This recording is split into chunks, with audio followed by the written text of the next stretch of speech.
Alright. Everybody give a big stretch. Oh, it's time to have some fun. Alright. Time to go die on tier 15s. And then feel sad. That's what time it is. You know what time it is. It's time to feel sad.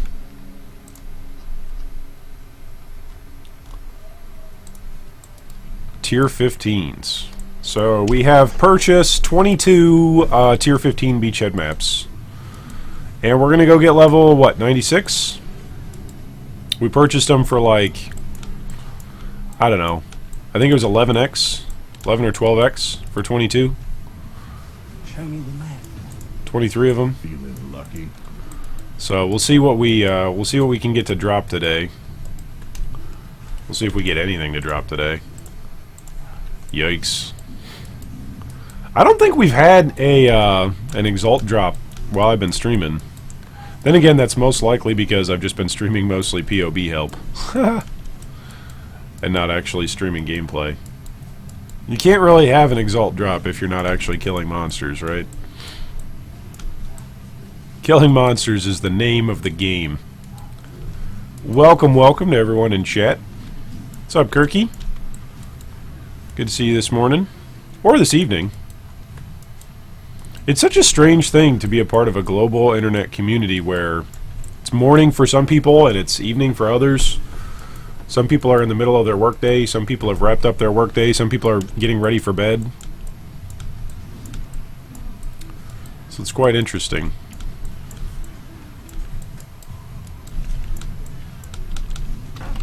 Quite interesting to see the variety of schedules that we all live and enjoy. It's fun. Alright.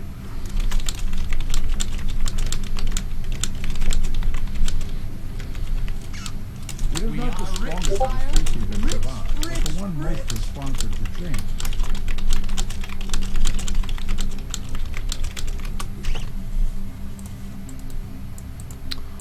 Horizon and Ancients, that's good.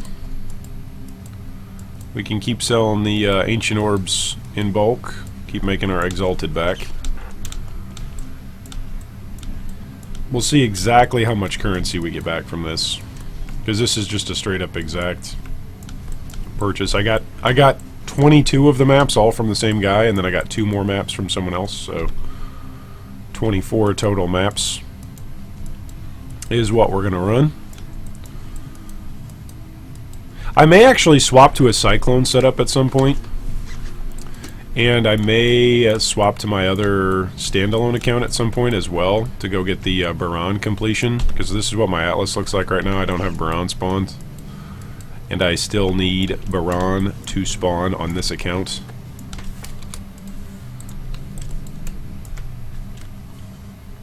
So we're gonna see how many guildies we can include in on leeching today.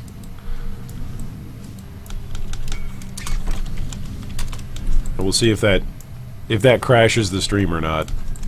In the past, it's crashed the stream, so we'll see.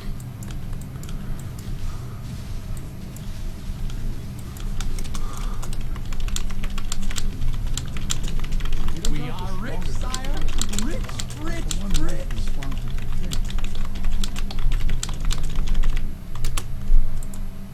Feel free to pick anything up. The only stuff I want back is Horizons, Annulls, Exalts, and Ancients. Yep, there we go. And associated shards. Oh, I think we did have one Exalt actually drop for us, I think last weekend.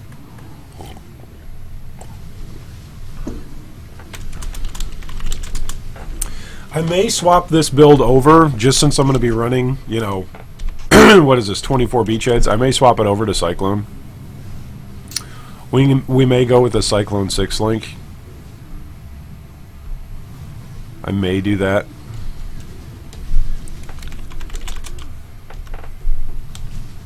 But we'll see. Yeah, the XP is already, what, 20 mil? That's not great. Ugh. But it's safe. Johan, hello, welcome. What's up, Osman? Welcome, welcome. Hey, Goku. Welcome, welcome. Renato, cheese for free. Welcome. Hopefully everybody's already watched the featured build discussion of the day for this week. It was a fun build, a COC assassin build that doesn't use Cosprees. Who would have thought such a thing could exist? A crit build without using Cosprees? It must be madness. And it's a bow build. A bow build for Bow League. We all love some Bow League. Because 3.9 was the Bow Rework League. Actually, from memory, I couldn't even tell you what skills got reworked. I don't remember. I think they basically reworked the ballista totems, right? That's pretty much what they did. And then we called it a Bow League. Taco Mage says, I was so close to my first Deathless Cirrus last night. Then I dodged too far away from his circle clones and he sniped me with back-to-back chain beams attacks. Oh no. That's awful.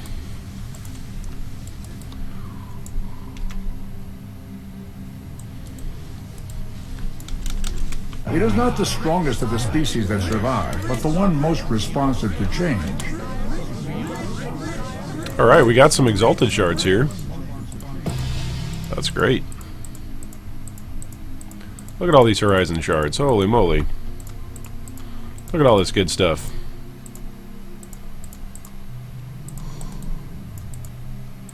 All this good stuff. We are taking all of this good stuff. Because we actually do want to pay for this stuff.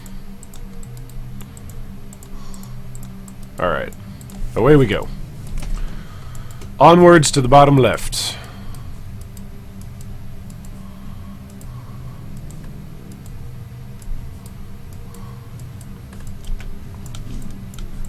We'll see how many times I crash.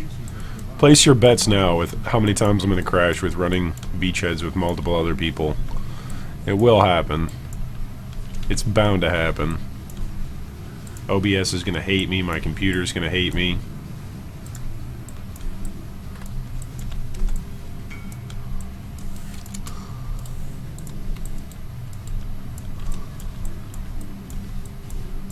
It's going to be great. Is this guy running Flicker? Yeah, this guy's running Flicker. That's interesting. It is not the strongest of the species that survive, but the one most responsive to change. Oof. Man, we are chugging along. At 3 people, we are starting to chug, and we're not even all on the same screen yet. Oh boy. Here we go, folks. This is what happens when Iron's computer tries to handle multiple accounts worth of graphics. It's just no good. But look at that, we're up almost to 30 mil. It's a 50% increase in our XP. That's a lot. Yeah, that's good. Anything to get to 96 faster. It is not the strongest of the species that survive, but the one most responsive to change. Anything to get to 96. Well, not anything. In fact, just safely get me to 96. I'm not willing to trade much for it. Except for the 12 exalts that we've already traded for these maps.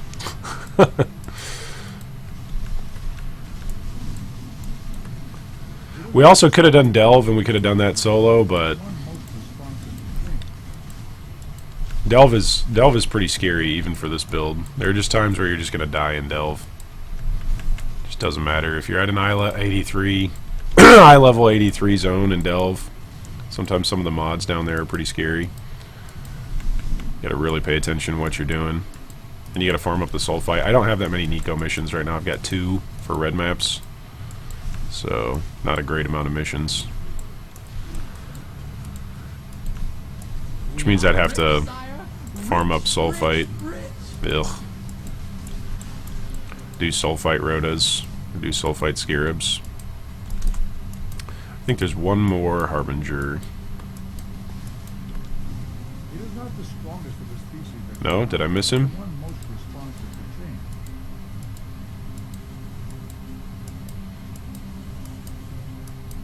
Oh, it says 50 monsters remain. Right on. We got all the Harbingers.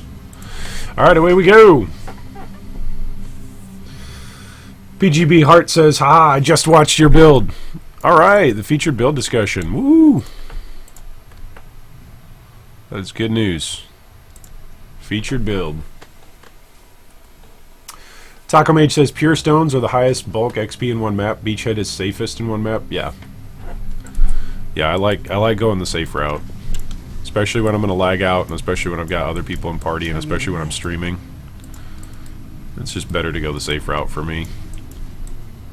If I was a mechanically good player, a lot of things would be different. Summoners probably wouldn't be my favorite archetype if I was a mechanically good player. That's just the reality of it. Oh my goodness. My computer. My computer's gonna hate it when we go into the boss zone. We're gonna crash like every single boss instance, I think. It is not the strongest of the I think that's what we're looking at. but the one most responsive to change. Oh, here's another Harbinger. There we go. Another Harbinger. I think PoE doesn't, as a game, I think PoE does not handle very well when it has to load things into a map that it has not already preloaded. I think that's where it has a hard time. Because we've seen that consistently, like with Betrayal League. With Betrayal League trying to load in the Betrayal encounters as they get randomized during the event, like during the map. That's one where the game has a hard time and it lags behind, it drops behind in terms of performance. I want to say breaches were the same way. It used to be that you'd touch a breach, but then I think they redid the way how breaches worked. Abysses were never bad because abysses were like always a separate instance if you went to fight a lich. So everything was already loaded in once you went into that instance. Bestiary was bosses and creatures were already loaded into the map as soon as you put it into the map device, so that wasn't too bad. But I think the game itself has a hard time when it's got to generate new stuff as you're playing. For whatever reason. I don't know why. I'm not a programmer. I'm just an administrator. Not a program administrator, just a regular administrator. Not a technical administrator. Just a regular old admin. Emphasis on the old.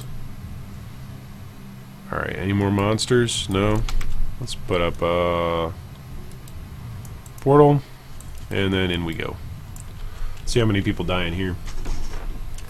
PG Art says, "So I was flipping through your Bank of Exile series yesterday, and I was wondering if there's anything in there specifically pertaining to League starting? Or a low income getting started. A lot of ideas in there, while good, require a good chunk of currency to make work. So, I believe we've got one video. Let's see if I can find it.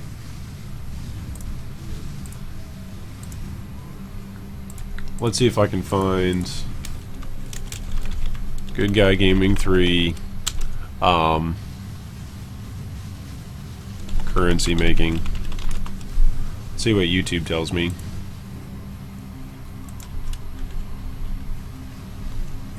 Okay, here we go. This was done for Legion. Hello, and what is up, Oh my YouTube? goodness, My I name can't is stand hearing myself. Okay, so there you go. At PGB. That was done for Legion. And that is specifically a strategy discussion video on how to generate currency early League. How to get started. So hopefully that helps.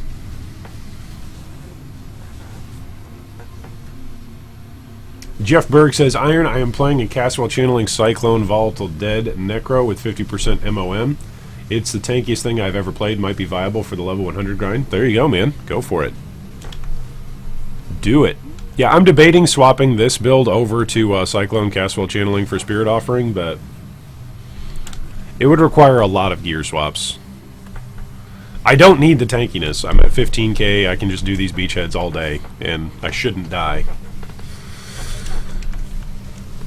So, and what are we getting now? We're getting 40 mil, so we've doubled our XP per hour, basically, is what we've doubled. We were getting like 20 mil, now we're getting 40, so that's good.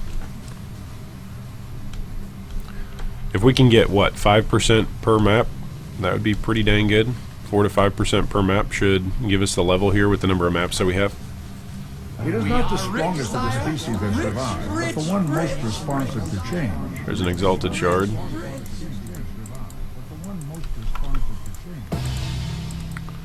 Horizon shard.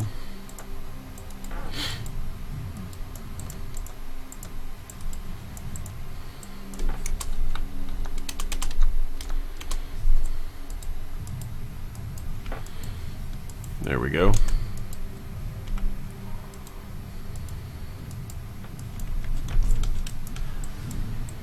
Yeah, I think the whole Castle channeling Cyclone thing with Spirit Offering is pretty good.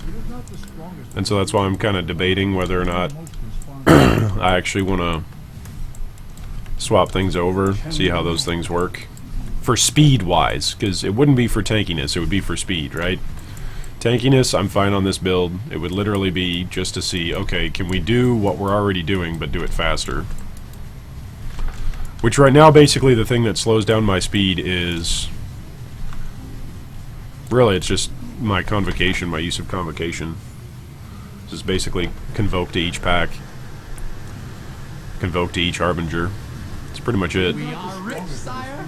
Rich, rich, rich. Away we go.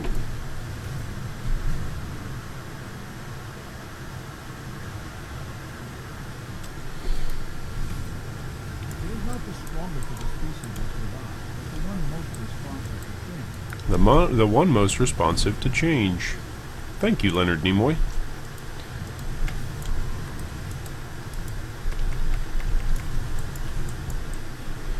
Yesterday I had some fun while I was off stream. Yesterday was just an awful day for me at work, by the way. That was one of the reasons why I was not streaming yesterday. I was like, maybe I can stream yesterday. That's what I was thinking, I was hoping. And then it was just too busy at work. But anyway, when I was off stream, I went to do my Awakener's Orb challenge completion. And I made some Tailwind Elusive Boots. I was very happy. It's like, hey, I can carry those over to Standard. I can use them myself in League. I can sell them if I wanted to. Lots of options. Lots of really good fun options for Tailwind Elusive Boots. Unfortunately, the boots don't have much else on them. They've got, like, crafted top-tier life, but other than that, it's not really anything to write home about.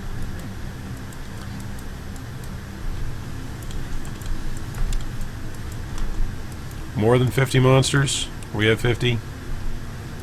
Should basically be at 50, right? Alright, yep, we're good to go. New map.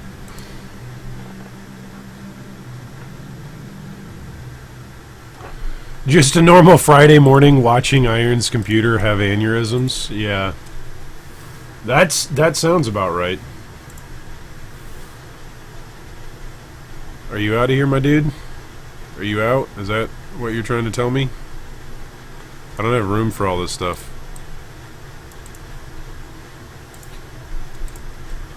I do not have room for all that stuff, my man. So I'm sorry if you're trying to trade me.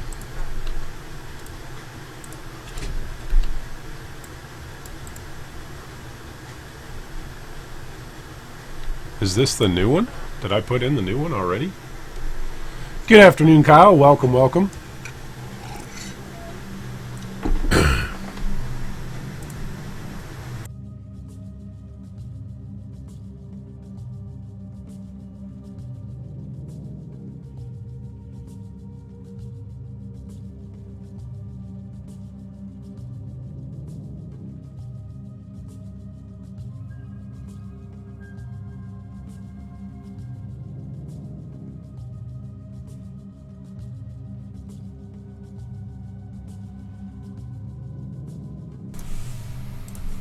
All right.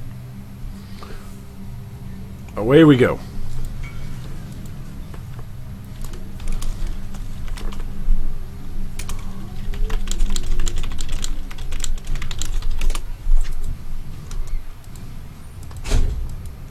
There we go. Somebody's trying to trade me in the middle of the run.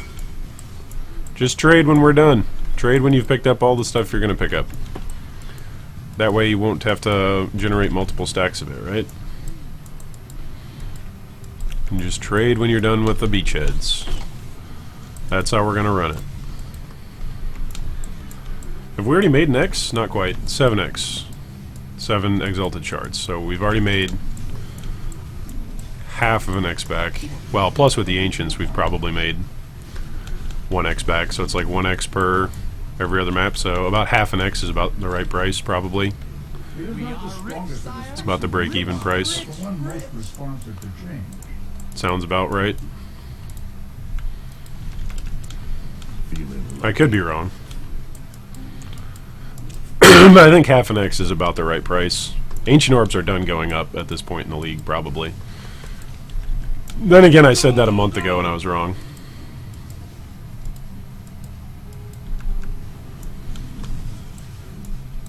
Kyle says, I changed my summoner and took your tips into mine, removed zombies from the build, and went pure skellies. Alright, man. There you go. How's it feel now for you? That's the question. Breach stones are pretty alright, says Goku. Yeah, breach stones are good. Breach stones are definitely good. They're definitely more expensive, though. I'm fairly certain I could run a Chayula and run Chayula parties, but that's even more expensive. Granted, the XP's better.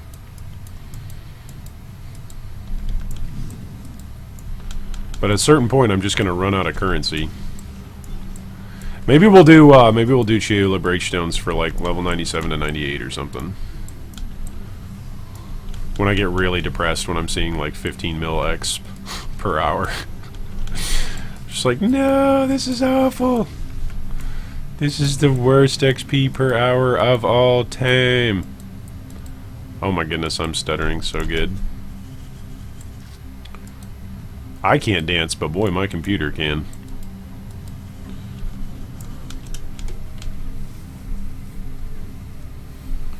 Taco says, I've got an Awakeners that I'm planning to use on my 6-link Vol Regalia with Endurance Charge on hit. Trying to figure out what to join to it. That's a tough one. Hey, good morning, K-Trim. Welcome, welcome. Which K-Trim, post your stream when you go live, by the way. On the G3 Discord. Because whenever you go live, we can come and check out what you're up to today, K-Trim.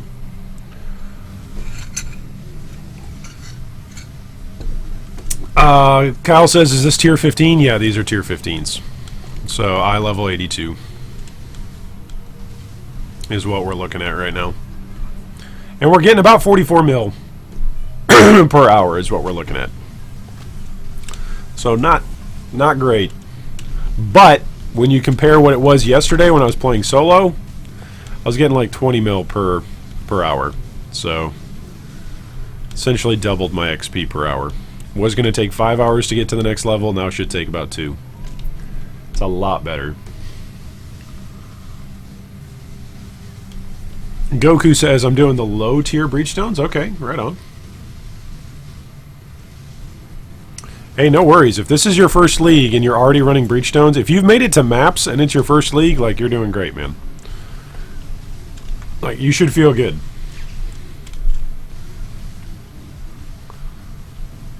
You really should.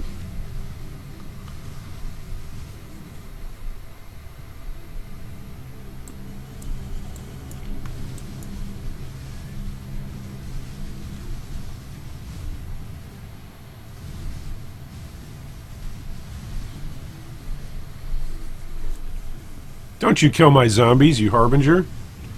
I actually did swap up my zombie setup a little bit on my passive tree. I actually took away some of my points up here in Enduring Bond, and I actually came over and grabbed Indomitable Army, because as I was fighting some of the Conqueror bosses, like they actually killed a zombie or two, I was like, nope, this is unacceptable. We're going to make it so that way they never die. It is not the strongest of the species that Look at that. survive, 3 more but the one exalted most shards. responsive to change. Any more exalted shards? Nope, there's some more ancient shards. Hey, some more ancient shards. We're getting some ancients. So that's good. Did I just weapon swap? I just weapon swapped. Oops. So I just lost the Spectre. That's going to slow me down a bit. There's so much stuff. Alright, away we go. Will it actually slow me down, though? I don't think so. At this point, with this amount of damage that we're all doing, I don't think one Spectre is going to slow me down that much, if at all. I should stand in the middle of one of these explosive or volatile packs and just see if I can take the hit. Show me the map. Maybe I'll do that once I ding the next level. Maybe we'll do that when we're not risking 10% of our XP. It is We not the are strongest rich, of the sire. species that Rich, survive, but rich, the one most rich. responsive to change. Alright. Is there another Harbinger over here? Looks like, maybe. Maybe there is. Is he floaty? I don't see a floaty guy. Here he is. Floaty guy. Floaty McBodie.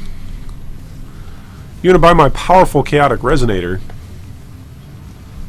I need to do that, actually.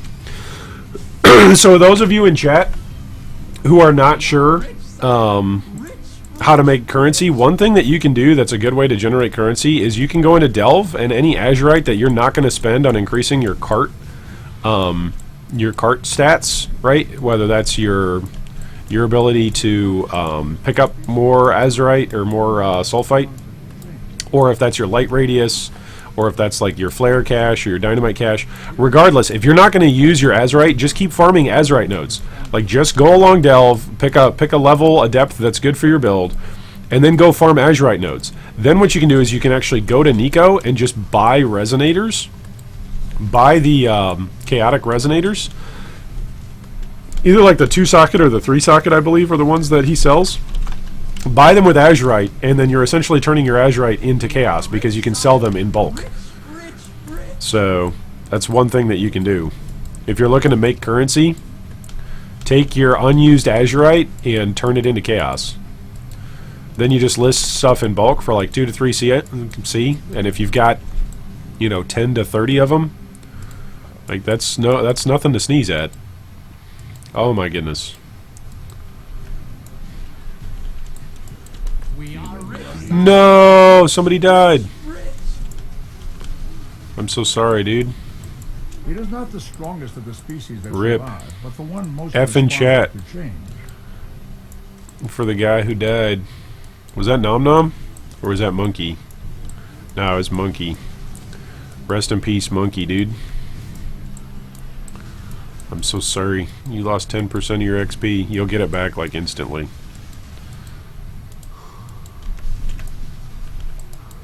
If you're within 10 levels of this zone level, you're going to get your XP back, no problem. See, look at all these spinny boys. See, look at all their attack speed and how fast they are. They think they're all cool. It's because they are. Alright, I think we're good? Yeah, we're good.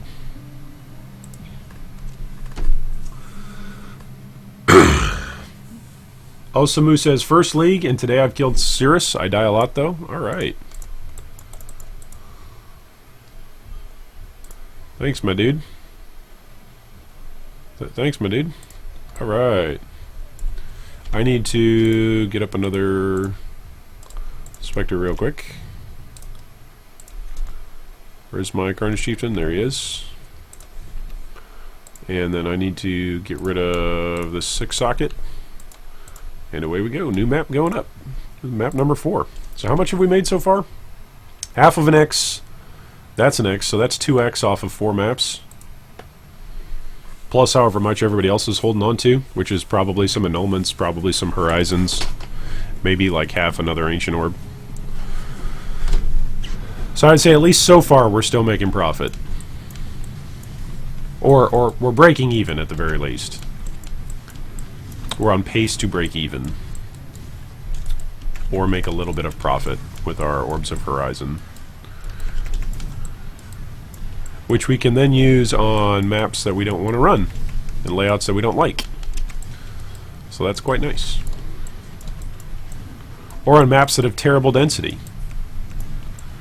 Any map that we choose not to run, we can be like, you know what? I don't want to run that map. I want to run something different.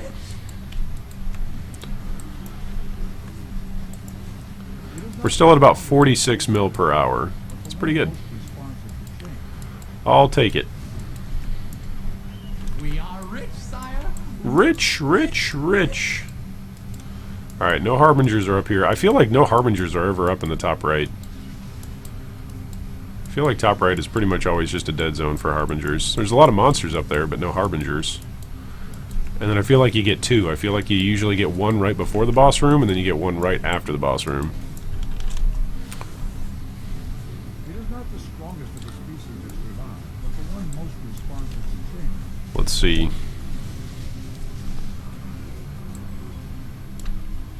Oh, watch out for the lightning dudes. Those lightning dudes are no joke. Lightning dudes are scary. Those lightning mirages that just blow up right afterwards. Yeah, those guys have caused a few 10% XP losses for me. Whoops, I forgot to put my portal gem back in. No!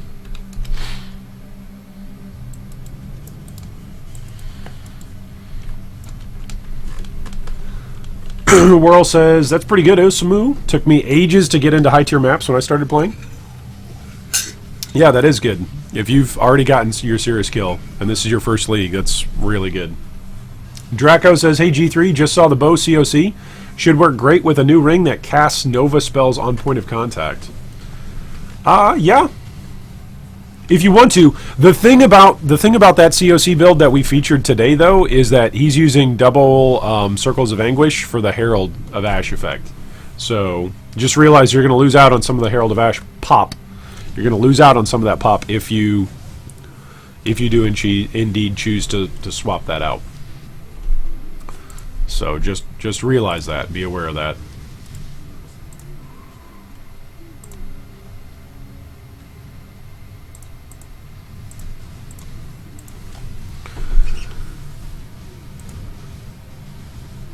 Minnie says, hey G3, I just decided to give SSF a shot with Hierophant, a Hierophant starter build, and bam, I dropped the Baron. Haha, do you think the game is trying to tell me something?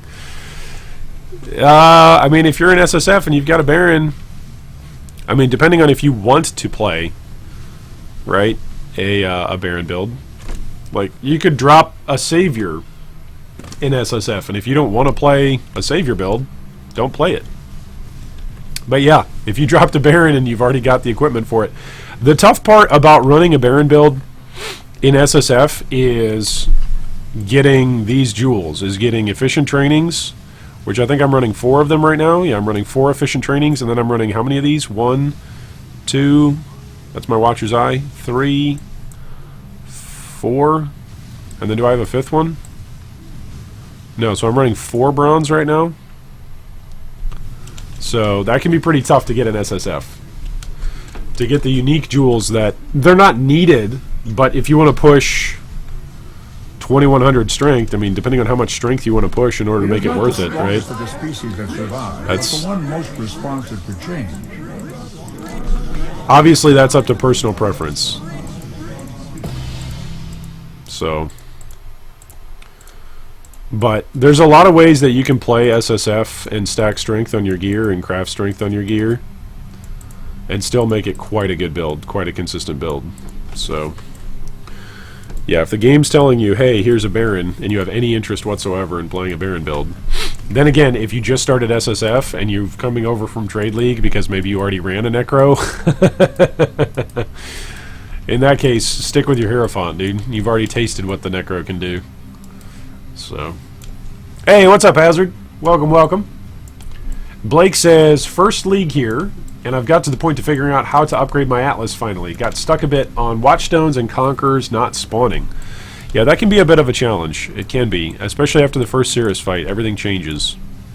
I was reading one thread yesterday that somebody was complaining that they felt like it took just as long to get one Watchstone after the first Cirrus fight as it took them to get like all of their Watchstones prior to the first fight, which I feel like is something that they need to iron out, that GGG needs to iron out before now in the next league. Like, Really got to iron that out. Because if new players are coming in and they're not able to progress, and it's genuinely not because there's not enough guides or whatever, or players aren't explaining it enough for the community, okay, that's one thing. There's a lot of people that are very avid content creators inside the Path of Exile community that were very confused by the Atlas start. And there's a lot of people right now who are already getting ready for the next league and saying, yeah, we're not looking forward to having to farm Watchstones again. That was not a fun experience. Or rather, it was fun the first time, but it won't be if we have to do it again. To which I just say, hey, there's Standard League, but hopefully Standard League, those guys don't have to redo their entire Atlas, because boy, that would be really frustrating. If I was a Standard-only player, so I play Standard and League, but if I played only Standard and I had to redo my Atlas with every single league, that would kill a lot of my motivation to play, because part of the reason why you play Standard is because it's not necessarily impacted by the leagues all the time, or as much, right? So it's for that consistency, it's for that progression that you get. So that would be quite a bummer. I think my raised Spectre gems should be getting close to level 20 as well, which hopefully today we can corrupt some Vol. We can Vol some Spectre gems, hopefully get one of them to hit 21. That would be nice. Theo says, how many millions of XP per hour would you say is enough, good, and great? So prior to getting to level 90, you want to be somewhere in the hundreds, right? You want to be somewhere in the hundreds. So anywhere between 160 to probably down to like 110, 100 is okay, is good, is enough. But then, like, things drastically change as you get higher than level 90 because of the way that zones work in Path of Exile. So you are penalized for XP when you are more than 10 levels different from the zone you're in. So right now I'm level 95 and these are level 82 zones. So I'm technically 3 levels above what would be getting regular XP in this zone. So that's a factor, right? That's one of the reasons why your XP goes down as you continue to grind for 100. It's also one of the reasons why a lot of players don't grind for 100 and don't continue to play the game the higher up their character gets, because the improvements that you see in your character are more and more gradual, they're more and more minuscule in terms of improvements. You really feel a new character taking shape, and you feel the changes in the power levels in your character change like prior to level 90, basically. You can pretty much sit down, get a level in a play session, get several levels in a play session, get multiple gear upgrades in a play session. But once you get to level 90 and above, then it's like, okay, am I going to get an upgrade at all today? Am I going to get an upgrade at all this week? Am I going to put the time in, and is this build good enough that I'm not going to die at all in my next few play sessions in order to actually have the XP to get to the next level? So those are just some considerations. Ooh, that could have been a death right there. Those are just some of the considerations to think about when you're trying to evaluate like how much XP is enough. I know that's not like a straight answer, like, hey, 100. If you're at 100 mil XP, that's good. But that's not the way how the game treats XP. XP is on a gradual incline and a gradual change as a graph based on your character's own level and the level of the zone that you're in. So up here on the top right-hand side, if you're a new player, if you hit tab and you pull up the map and the map comes over, the map overlay comes over your gameplay in the center of your screen, up here in the top left, it'll tell you what monster level the zone you're in is presently. Oh, rip. So because we're in a monster level 82 zone and I'm level 95, I'm 3 levels more than 10 levels difference. So I'm getting some serious XP penalties because of my level. Now, at that point, if you're a new player, you might say, well, Iron, why the heck are you farming a zone that is 3 levels, beyond and giving you penalties? Well, there's a couple reasons why we farm this zone. One is it's rather lucrative. Like, it's not the most currency that you're going to make, but it pretty much pays for itself at the bare minimum. It's going to cover its own costs, and you can make some profit along the way.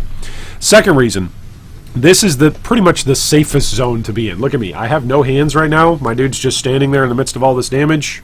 I don't have to actually be focusing too much, and this is the boss area. So the fact that it's this safe makes for a lot of XP to be gained, because you're not going to die.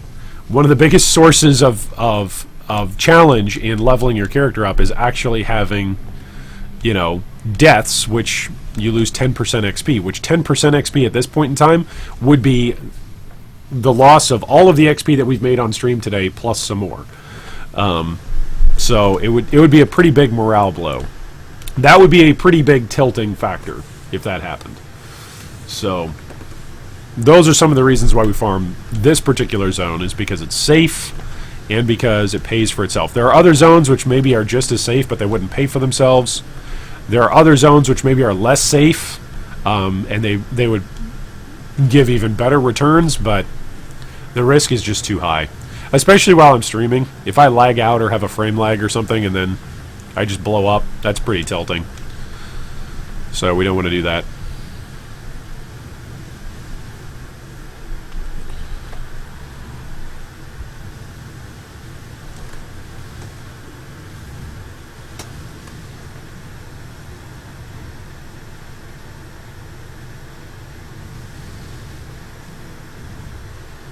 I mean, look at this. I can text my boss while I'm doing the boss fight in Beachheads. Like, I think it's pretty good.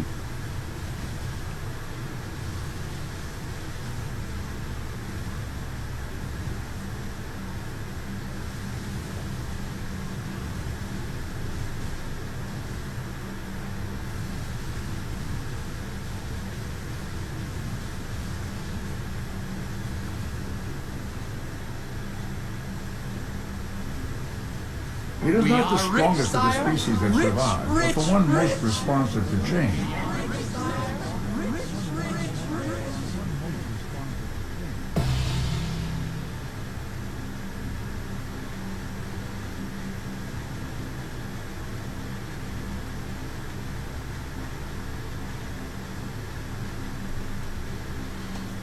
Alright. So, anything else that we need to grab here? Just some ancient shards, horizon shards, sacrifice at dawn.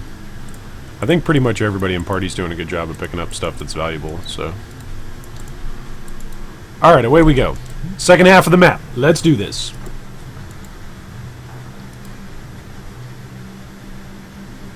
Cowsid says, how do you level gems like Enlighten quickly? You can go to Torah in Betrayal.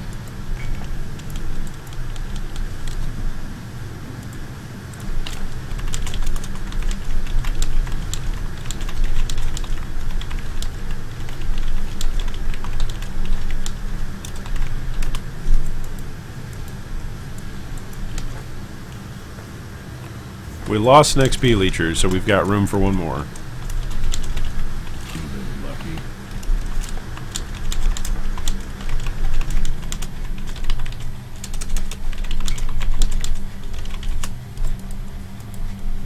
Alrighty, away we go. We'll see how many XP leechers. T15 Beachheads.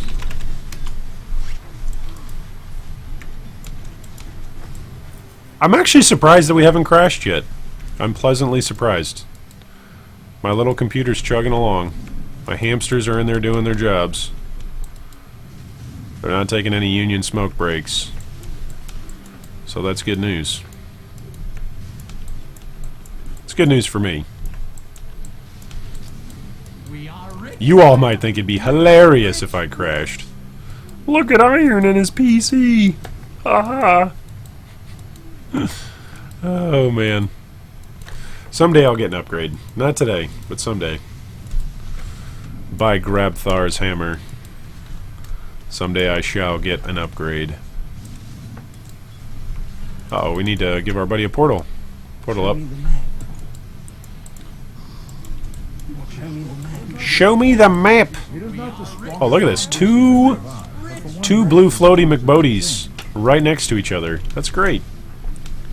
Makes it super duper easy. Deep Delve is good, says Kyle. Yeah, Deep Delve is good. for XP, but it's also very, very dangerous. That's one of the reasons why I don't want to run it right now. Oh, for gem levels it's good. Yeah, it's also good for that. But I would just throw Tora. I would just put Tora into research, I think is where she goes. And she gives XP. She gives a couple mil XP to whatcha-who's-it, to your gems. So that's one way to level up Empower and Enlightens, is to just farm your Betrayal encounters. Get Tora locked into a spot. Go do her reward safe house at max level. It's a lot of gem XP. That's how players early on get gem XP really, really fast. It's one way. Of course, if you're just non-stop mapping as well, that's another way to do it. But the benefits of Betrayal, like Betrayal is ridiculously good in terms of what's available inside those safe houses, especially early league. It's quite good.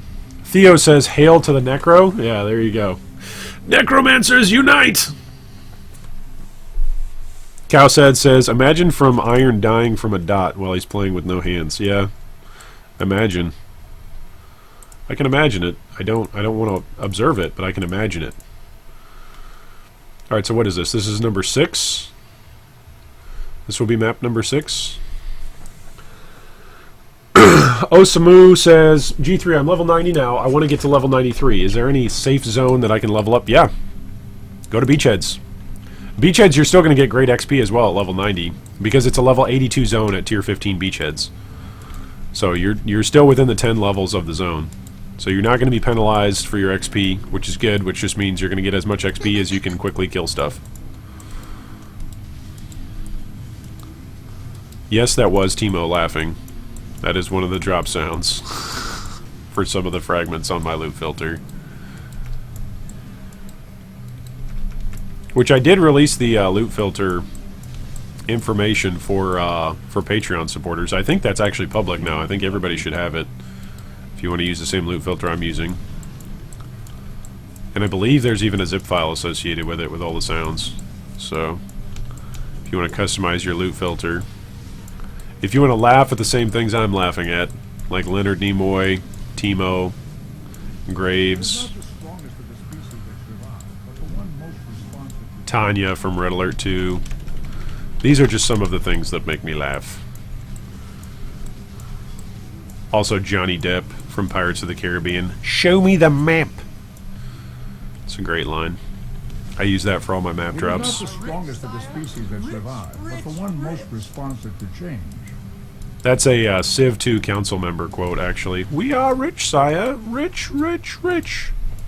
That's your economic advisor in Civilization 2 Gold Edition, a game from the 90s. It's okay if you guys don't know what decade that was. It was last millennium. You millennials wouldn't understand it. It's okay. I forgive you.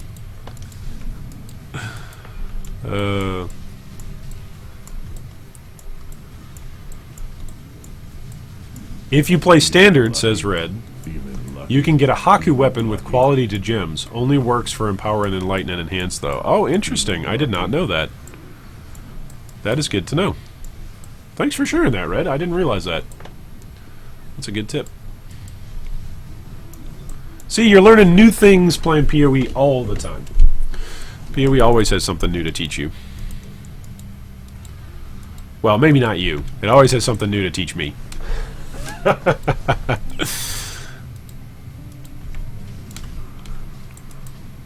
Alright, where's boss room? Here's boss room. Let's go on into the boss room.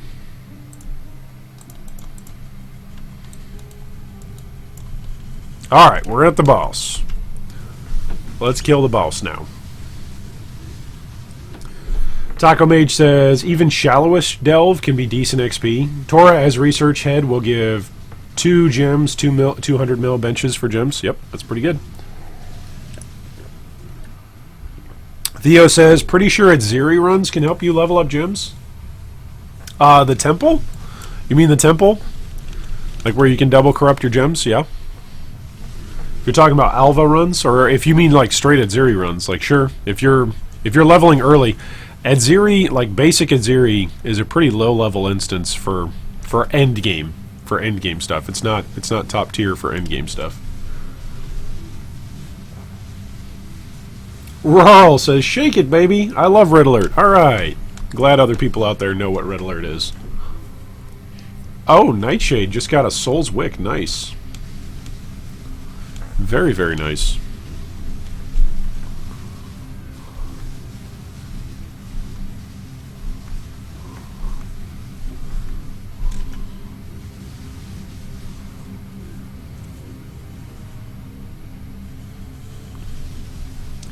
Yeah, I like this. With only having 3 of us, I can actually cast Vol Summon Skeletons.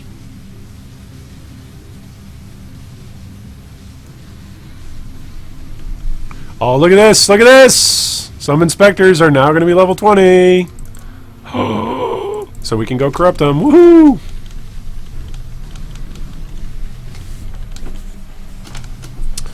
And then I can start doing a raise zombie, because look at this. Look at this. For all the currency I've thrown into this build, this is only a level 20 raise zombie. How despicable. Isn't that despicable?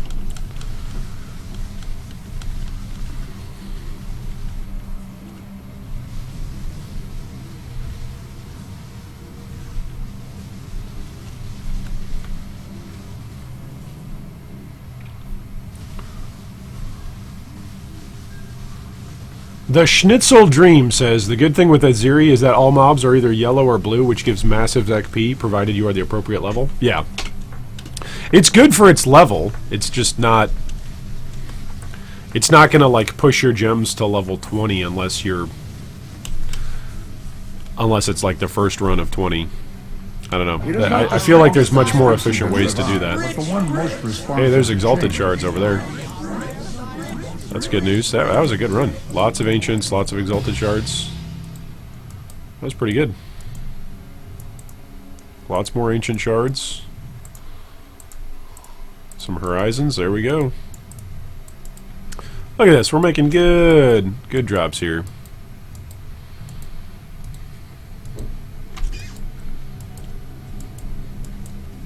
Good drops. Getting our currency back. So we are currently running 24 Beachheads that we purchased for basically 12x. 12x into 24 Beachheads, so we'll see how much pure currency we get back.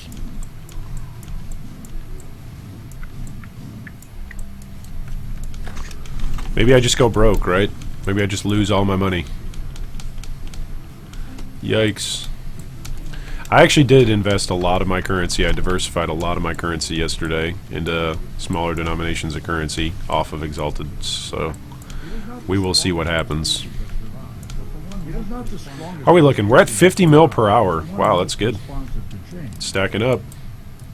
Stacking up. Are we over the 50% mark? We're almost over the 50% mark. That is so exciting. Whoa.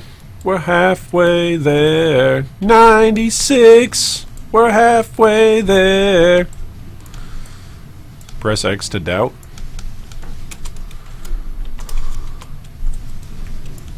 To doubt what? What are we doubting? What are we doubting? Oh, look at that. Look at that Exalted Shard. You're talking about losing money here. Oh, XD. Right? No, we're losing all kinds of money left and right. Trust me, you guys shouldn't run Beachheads. They're terrible. Nice.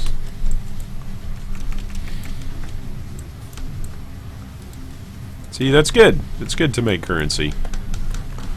No, but seriously, the reason why I'm running Beachheads is not to generate a whole bunch of currency. If I was trying to generate a whole bunch of currency, I would be hitting the market right now. I wouldn't be getting XP. In Trade League, yes, even at the end of a league, there's still way more currency to be made from trading than there is from beachhead farming, at least. I'm sure there's other methods of map farming that could make you more currency. But I chose not to go with a Headhunter super fast boy build this league. I just went with the safe and reliable Necromancer before it gets nerfed, before GGG comes down with the heavy nerf hammer on it. We're going to go back to the days of Triple Blade Vortex Elementalists. That's where we're headed back to. GGG is going to be like, fine, you guys wanted to go back to Melee?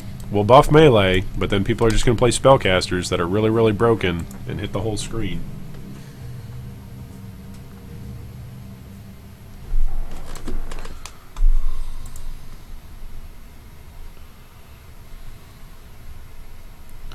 Look at all this currency. Woo!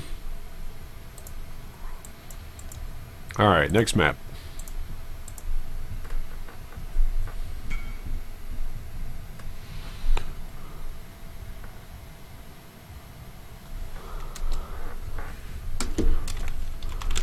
Oh, monkey is out. See ya, monkey. Alright. Got 2 spots. Open for guildies. Looking for XP off Beachheads. Alright, I'm going to use the restroom while we find 2 more guildies. Let's find 2 more guildies, and then hopefully I'll be back with more to drink and more Beachheads.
Alright.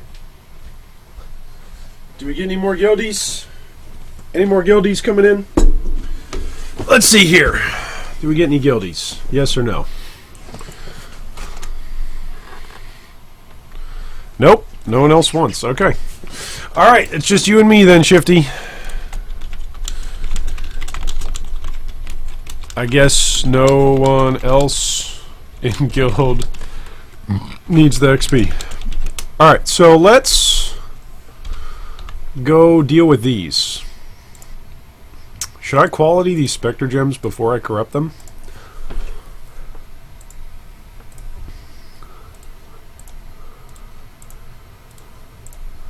What does Spectre quality do? Raise Spectre. I forget. Is it just more minion life? Increased minion movement speed per quality.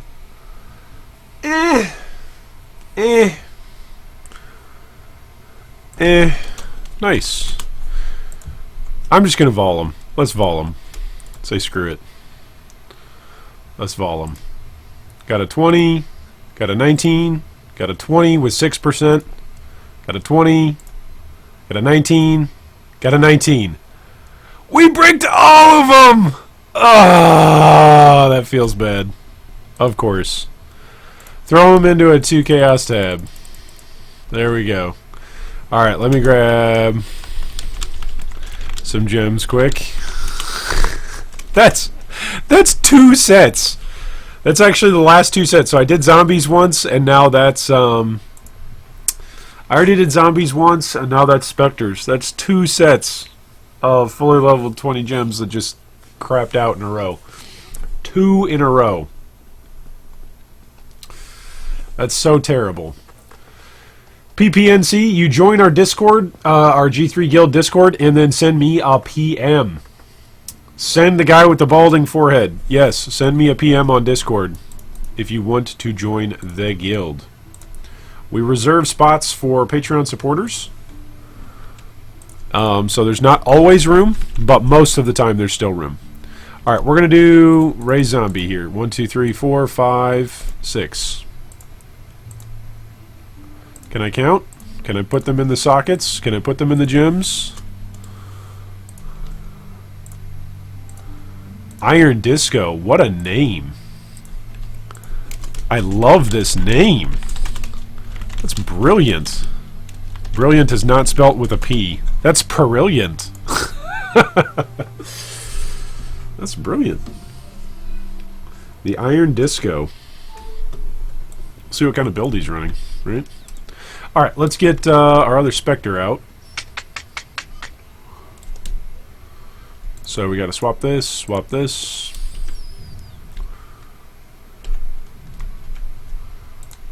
Alright, put Portal back in. Put Blood Magic back in. And what is this? Is this a new Beachhead or is this an old Beachhead?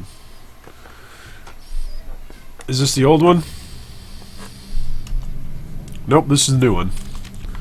New one up.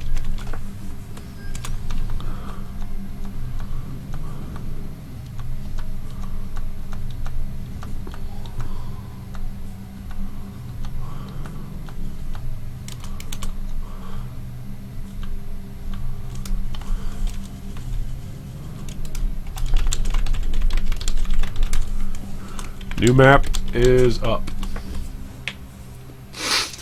Well, you all caught it on stream. There's my streamer RNG.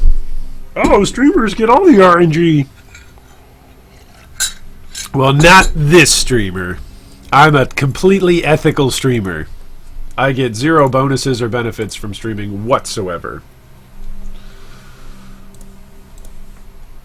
Which is probably not something to brag about.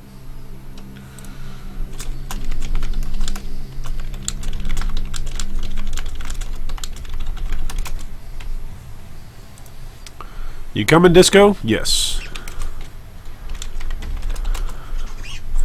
This guy's being nice. He's turning off his Vault of Dead. Yay. So hopefully less crashing. There's like 3 levels right there. Boom. Kill 1 pack, get 1,000,000 levels. Kill 2 packs, get another 1,000,000 levels. Kill 3 packs, get another 1,000,000 levels. Alright, so these zombies, because zombies are actually my primary DPS, I'll probably actually GCP up.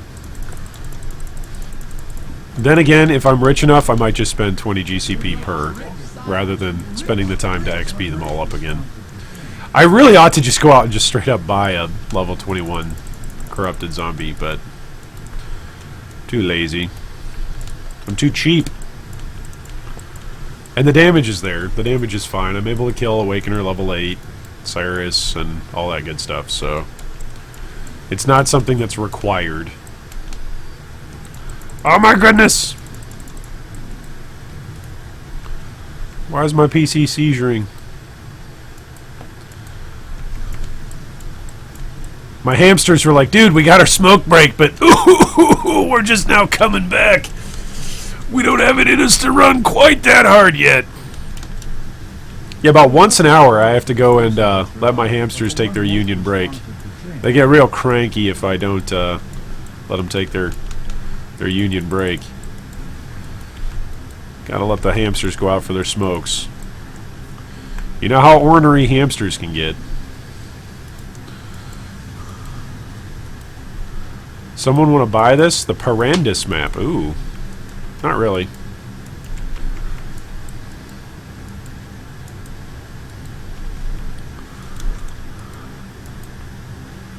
Oh, how much, actually? That's the best question. Not really. How much? Because anybody will buy anything for the right price, right? Oh, there's a Harbinger! There is a Harbinger on the top right side. Yay! I think that's the first one that we've seen in like 8 maps. On the top right side. Pretty good. Guildy price, of course. So what's the Guildy price? Oh wow, it's expensive. Never mind. Guildy price is 1 million Chaos Orbs. Wow.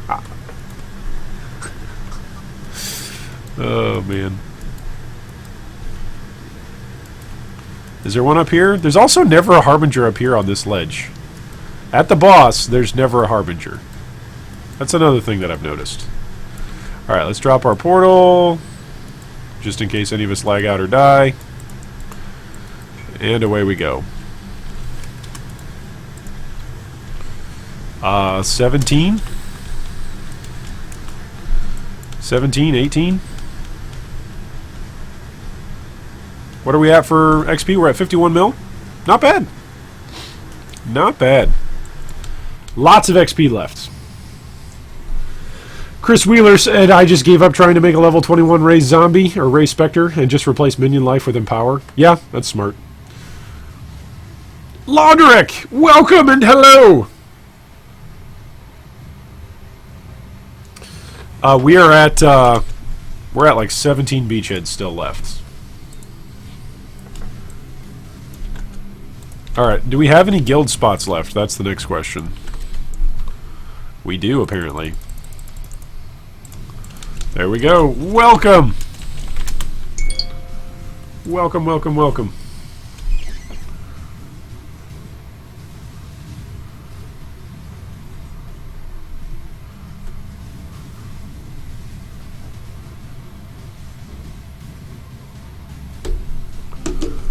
Wow.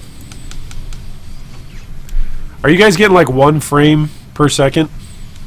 Because that's what I'm getting. Look at my FPS. 15, 9. Hey, we got up to 23 there for a second. That was actually viewable. That was nice.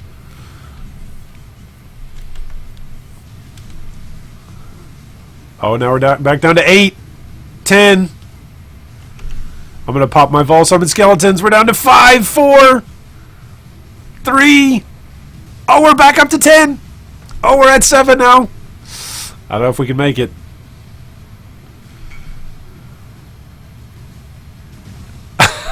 $20 FPS, 33 FPS. Oh man, POE needs an optimization league. No, it doesn't.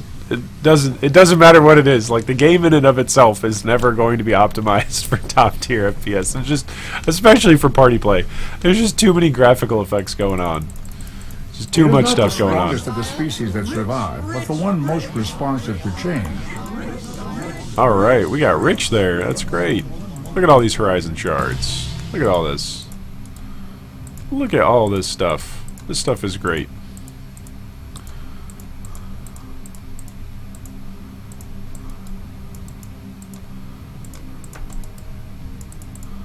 Look at all that stuff. Alright, away we go. On to the second half of the map. Off to the second half of the map and to the second half of our adventure! Now, we're not even halfway done with these beachheads yet. We're already at, what, 53%? I don't even have a death yet today? That's great. Oh, I haven't shamelessly promoted our stuff yet. I guess I should say shamelessly promote our stuff. Maybe I'll do that at the next boss kill. I'll shamelessly promote our Patreon. And our Discord. I can do our Discord actually now while we're just chatting. If you would like to join a friendly Discord community that's got hundreds of people on it who are always happy to help one another out and who are always looking for PoE news and PoE tips and PoE tricks, and occasionally we discuss other games, but the vast majority of the time we're chatting about PoE related stuff. There should be a video or a Discord join link down below in the video description, so you can join that way. That's one way that you can join. You can, of course, always go back and look at any of our previous videos on YouTube. They almost always have a working Discord join link inside the video description. And if the Discord link doesn't work on a video, then just send me a comment, drop me a comment on the video that says, hey, tried the Discord link, it didn't work. And I can go back in and update it. I always go into Discord whenever I create a Discord invite link and say, hey, make this last forever. And then sometimes it doesn't. Sometimes it doesn't actually last forever. Who would have thought that when you say last forever, it doesn't actually last forever? Sometimes it doesn't last a month. Sometimes people will send me a link or send me a comment and they'll say, hey, this didn't work. On even a new video sometimes, so. Always feel free to reach out. Always feel free to drop a comment on a video. If a POB isn't linked right, or if you see the Discord link isn't working right, always feel free to drop a comment. I won't always get back to your comment right away, but I will do my best to get back to your comment as soon as possible. Oh my goodness, look at the frames here. We went down to 8 there. I saw it. I saw it tick 8. This is why I'm not using Vol Summon Skellies right now. Alright, is that everything? Almost. It's almost everything. I think that's all the Harbingers. Unless there's one out here on the peninsula. You know, you'd think there's only 6 Harbingers per map. You'd think I would just count them every map, but it's honestly too much to do. 6 is too many. It's more than the fingers I have on one hand, so I just can't do it. It's too much for my old boomer mind to wrap around. Chris Wheeler says, can't complain if you were getting frames per second instead of seconds per frame. That's a fair point. Alright, we're at 54%.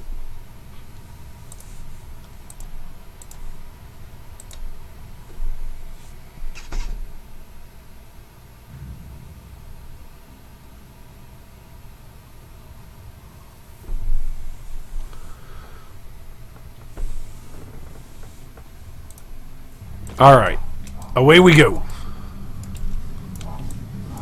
Who uses PM instead of DM? What PM?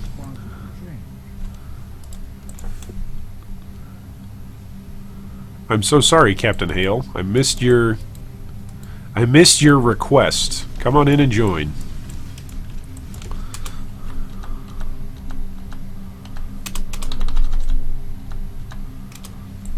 Feel free to pick up anything. Only thing I want back are Horizon Annuls, Exalts, and Ancients. And, of course, their associated shards. I think it's kind of funny, though, that over the last couple of leagues, people have been crying out for more agency in the types of content that they want to run. Right? Like, hey, give us player agency. We want to choose what sort of builds and what sort of environments that we want to farm in and engage with. And we've actually got more targeted farming methods and targeted gameplay than we've ever had before in PoE. If you want to do beachheads, you can. If you want to do breach runs, you can. If you want to farm Alva temples, you can, because of the master changes. You can just chain temples back to back to back. If you want to farm Katarina and Betrayal, you can do that. If you want to delve, you can do that. We've got Scarabs now, if you want to do Legion encounters and just Legion encounters. Like, we've also got Zana map mods, which add all sorts of different goodies. Like, it's been pretty cool to see how the conversation has shifted inside the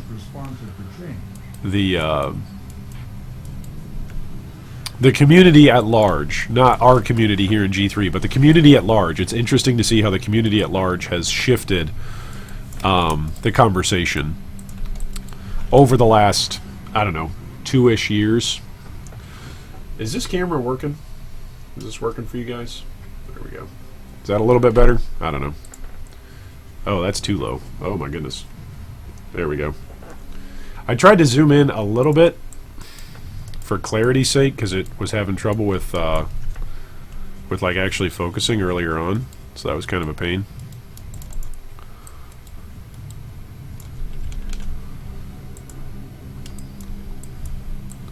Two life, 2 FPS. There you go.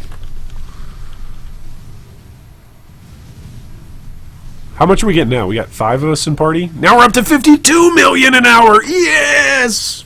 Excellent. You know, there aren't enough Simpsons memes, you know, in the boss zone.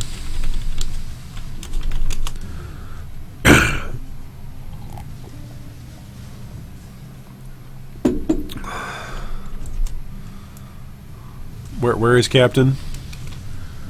Captain, go right. You are going in the opposite direction. Go right, and then you should see us.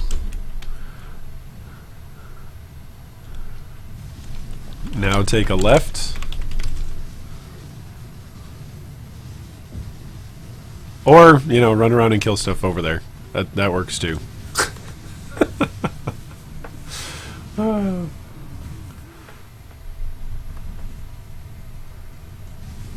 Yeah, Worrell says about the frames, I have an intervention assassin spawn in, and then next frame I'm dead. Yeah, it's one of the things that I like about Beachheads.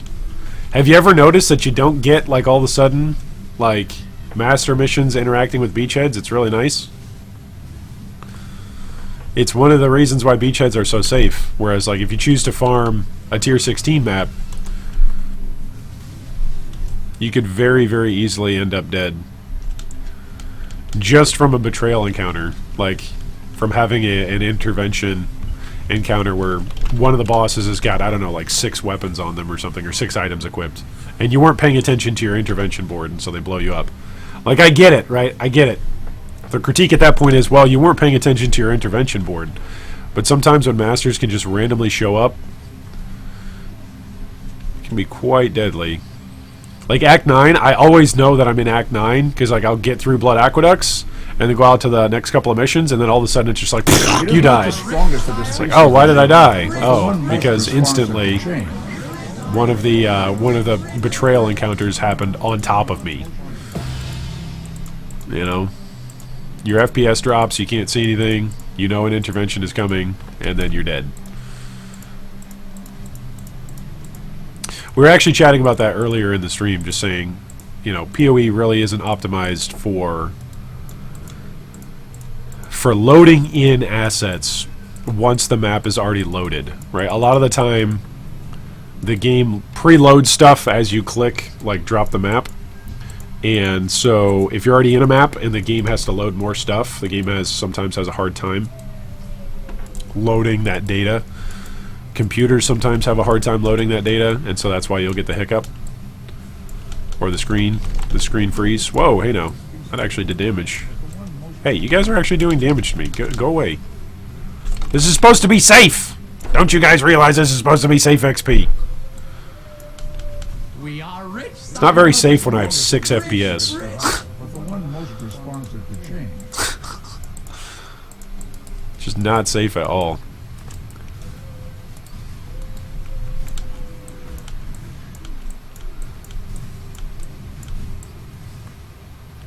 How does Frostblade Raider feel this league? I don't think they feel great. I personally don't really like Frostblades as a skill. Like, I played it once with an Onigoroshi build. It's good, the damage was good, I just didn't like it. Like, you have to root yourself in place.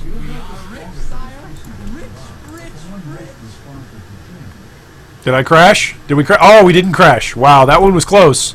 That one was real close. Look at that. Look at that right there. That one was right up there. That was real close.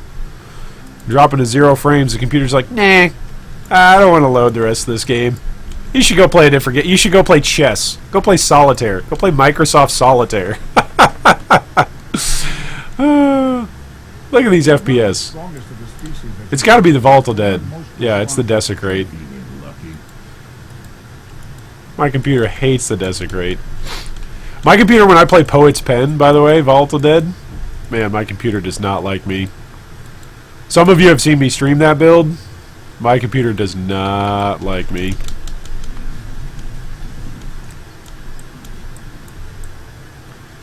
Maybe I should swap to Cyclone.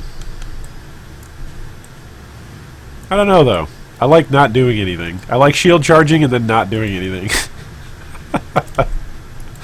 It's just too lazy, right? Too lazy a gameplay. Maybe that's one of the reasons why I truly don't like Frostblades. Is it requires too active of a gameplay. Too much activity.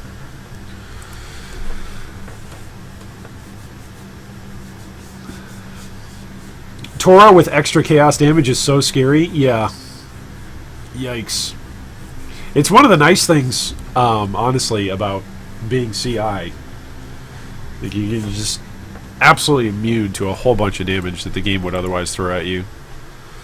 Alright, what is this? This is our... We've got 15 left. So we've done, what, 9? This will be our 9th map. Lamau, my PC is dead. The screen is white. RIP. Nice. Oh. Yeah, It That Fled is another one that's really big. You just need to get enough RAM to run PoE on a RAM disk. I mean, I'm running on a solid state. So... I'm sure there are ways that I could improve, but... Wait, did my Animate Guardian die? Or have I just not had him summoned? No, I've had him summoned. It's like, what's going on here? Excuse my momentary stroke where I forgot that I had Animate Guardian. Like, I'm not seeing the Kingmaker buff. Where's my Kingmaker buff? Sheesh. Which, by the way, our Kingmaker, is that still a pretty good flip right now?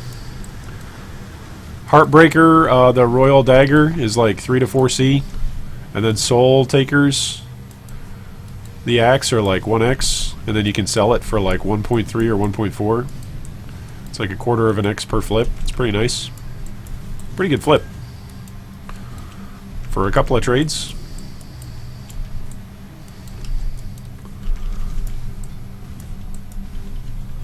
It's always nice because there's always so many zombie players out there, so many animated guardians that are going in fighting Cirrus and then losing their animate guardian or losing them to Uber Elder. That's another spot where they die a lot too.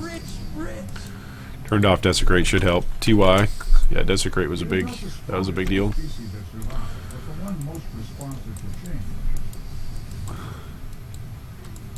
All right, hey, look, another Harbinger in the top right. That's like 2 out of 3 maps. Maybe they can spawn up here. It's pretty amazing. See, I've already lost count how many Harbingers we've killed in this map. I think it's 2. I think this is our 2nd one. But it could be our 3rd. Oh, what's that? What's that tile? Just a blank tile. A blank tile on the beach. Alright. Game's just like, yeah, I don't want to load that graphic.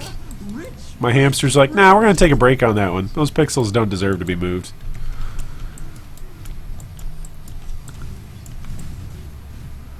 That's fair. Hamsters are doing their work. I've got enough to keep up with between all the zombies, skeletons, volatile dead, cycloning, frostblades. Between all the effects, all the various and sundry effects. Bad Touch says, yep, still the same thing. Sell for 1.3x. Okay, there you go. Well, there you go. If you guys want to make currency and you've got at least 1x, you can go out and buy Heartbreakers and then Soul Tethers. What are Kingmakers in Standard? I should just make a whole bunch of Kingmakers in League and then bring them over to Standard for the end of the league. Make a whole bunch of currency on standard. Oh, but Iron, why would you want currency on standard? Because some of us actually play on standard too. We like to have characters, we like to have options, we like to play in the sandbox mode. I view standard as sandbox mode PoE. Like if I want to go in and just try out a build really quick. The other day I was actually in Discord chat with Bad Touch and with a couple other guys. And we were chatting about a build. And I was really, really tired. So I was like, do I want to actually level this character up in League? So I hopped over to standard. Got on one of my ascended characters for that particular ascendancy, for that particular build. Went out and purchased the needed requirements, the needed uniques that I didn't have. And then tried it out, and I was like, alright, I can see how this build could be cool, but it's probably not for me. I'm not going to level it up in League. So that was just a real quick, nice way of learning and testing a particular build. Ooh, that Volatile Dead really, that was 3 people that took a hit. Yikes.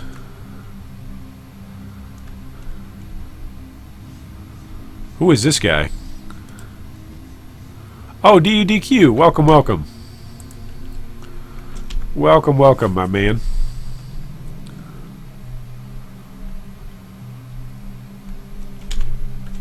Alright, are we on the Final Harbinger? I think we are. Final Harbinger of this map.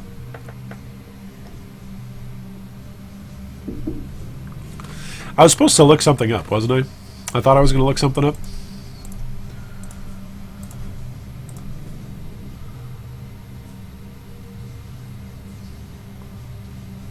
Animate Guardians also evaporate in really deep delves, like 1k plus depths. Okay, there you go. Yeah, another reason not to deep delve.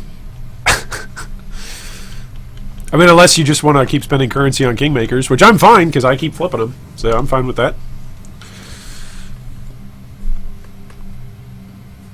It is not the strongest of the species that survive, but the one most responsive to change. Alright, we got some Ancient Shards. Oh, wow. We got some Titan Gauntlets.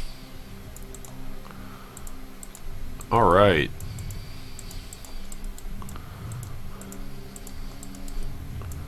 Let's get all of this stuff back. Pick up all the shards, and away we go.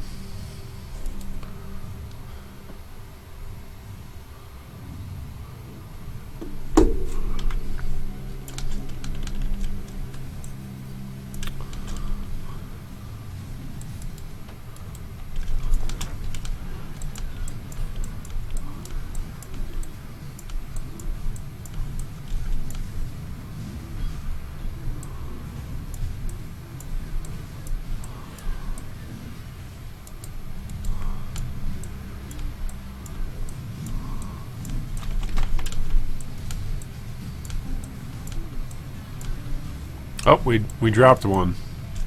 We lost somebody. We lost somebody to the great frame rate tragedy of 2020. It was a great tragedy.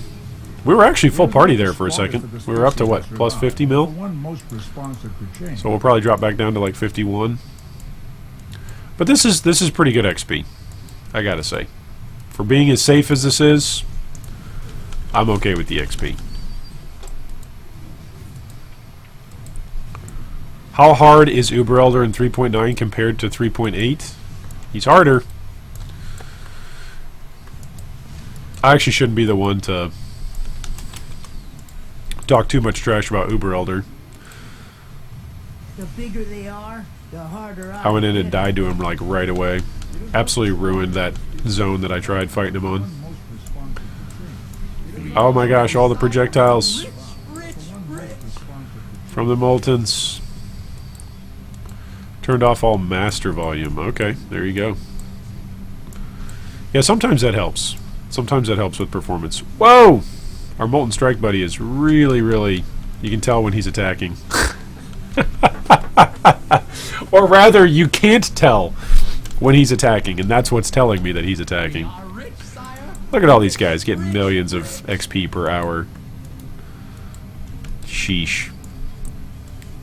Here I am, just this lonely, pathetic necromancer. I'm just getting like 50 mil and I'm happy. But that's the truth of it. I'm just here so I get XP.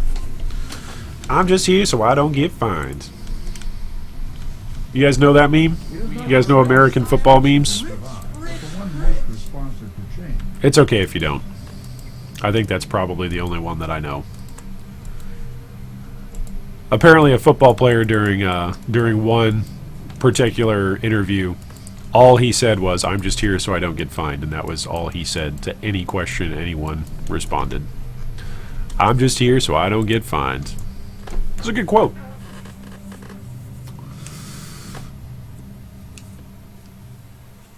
Red says, if you don't proof of concept and standard before the league, you are behind the curve, period. Yeah, I would tend to agree with that. I think that's a good way to look at it. Chris Wheeler says, POB is for theory crafting, standard is for testing, league is for playing. Yeah.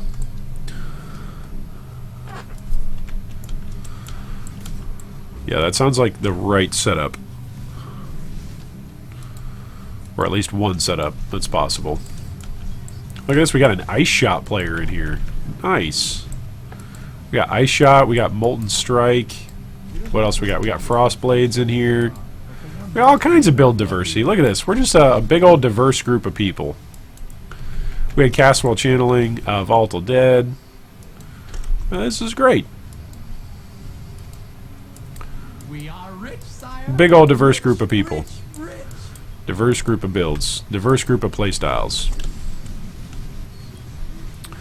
Here's a floaty McBodie face. Oh, his name's Phil. That's his name. Phil McFloaty face. You can tell because of the letters. It is not the strongest of the species that survive, but the one most responsive. It's kind of interesting because you don't do damage to Harbingers. They're not eligible for Culling Strike. Feeling lucky. I wonder if we're ever going to see like another expansion or another league that has to do with Harbingers. Like, where do they come from? What's their whole deal? How do they fit into the whole War for the Atlas? Which right now they don't, right? They just don't fit in. Show me the map. Show me the map. Hadn't had a map drop for a few maps there, so that was nice. Thank you, Johnny Depp. Is there a Harbinger up here? Nope. Pretty much is never one on this plateau. Alright, there is our... Oh, we don't even need that, do we? Because we're full party. Yeah. We are full party.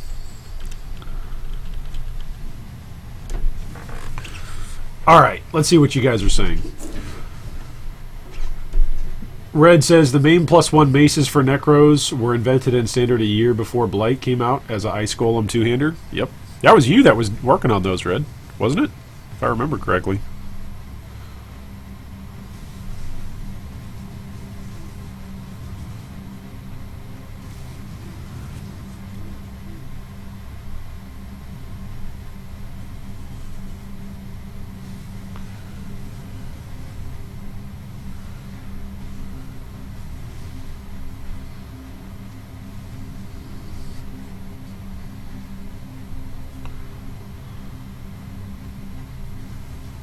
Am I about to die? No?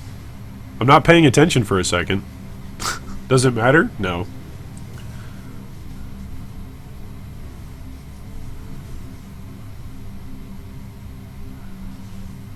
Feeling lucky.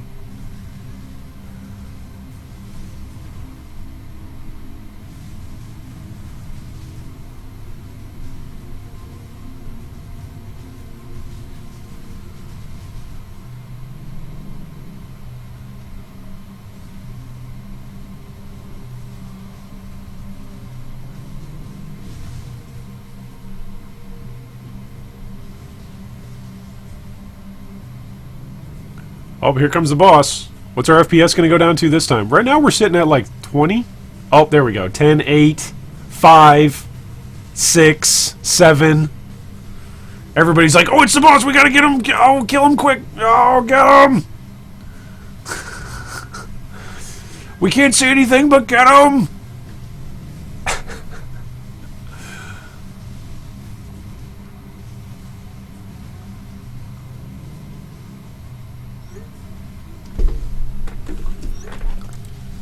Hey, somebody just hit level 93. Congrats. Strongest of the species that survive. Congrats on the level. Responsive to change. That's great news. That's really exciting. Exciting and good news. Alright, did everybody pick everything up of value? Think so? Get everything? Yep, horizons, annulments. That's always fun when you see a guildmate level up. Sacrifice at Dusk, gotta pick that up. That's 5% quantity on a map. Show me the map. Alright, let's do the second half of this map. You guys sitting there with 15k ES while I'm on 3k HP. Yeah. Would recommend not leading the charge then. Yeah, don't be in the front of a group. Hey, pro party play tip. If you are playing in a party and you don't have the most effective HP in the group, don't lead the way. Let somebody else lead the way. 1.5 screens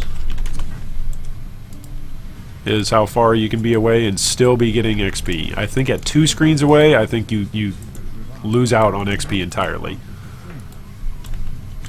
So I wouldn't want to be more than 2 screens away. This is one of the reasons why I actually prefer playing slower builds, because a lot of people run like super fast builds and they run super, you know, fast group parties, and then they get frustrated with players who are slower. I mean, I get it. If you're just going for max efficiency, I get that. But being a person who is not the fastest person on the planet, the fastest gamer on the planet myself, I greatly appreciate when players are willing to play at a slightly slower pace. Any tips to survive in the boss zone? Stay behind the portal.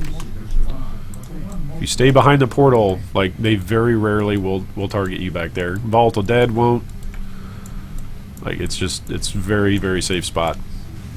That's why you see me stay on the stairs a lot of the time. I can just flame dash off the stairs if I need to. We are rich, sire.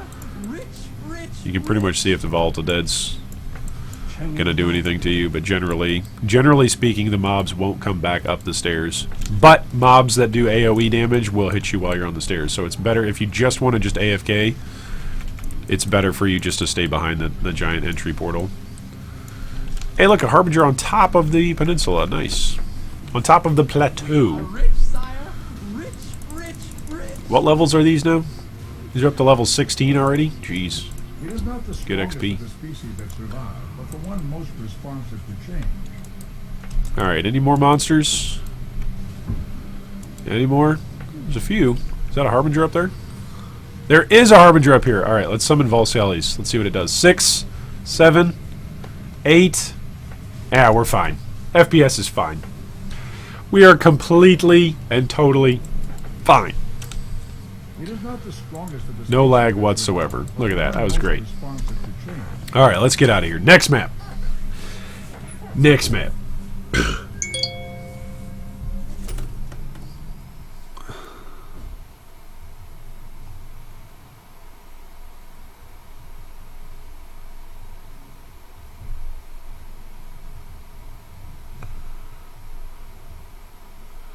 For those of you who ask questions like, Iron, why don't you just stream all the time?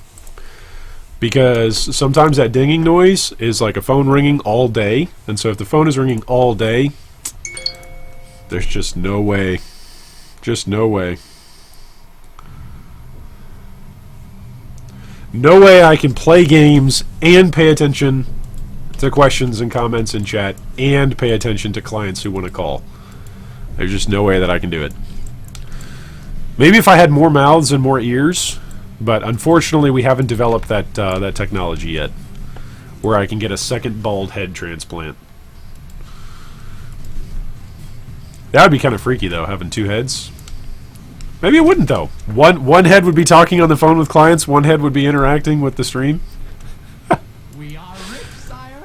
Rich. Actually, that would be actually really inconvenient because they'd be interrupting each other. They'd be talking over each other all the time. It'd be like the giants in Monty Python.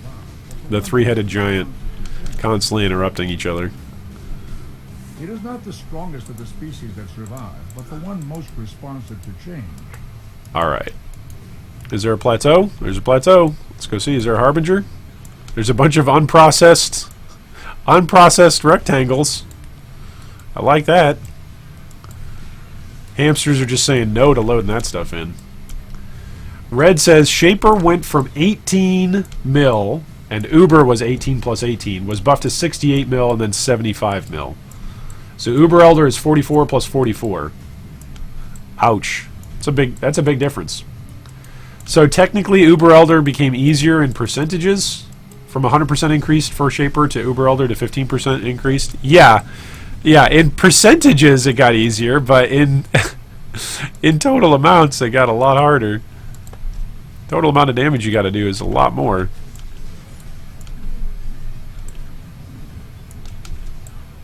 Maybe I'll go kill Shaper.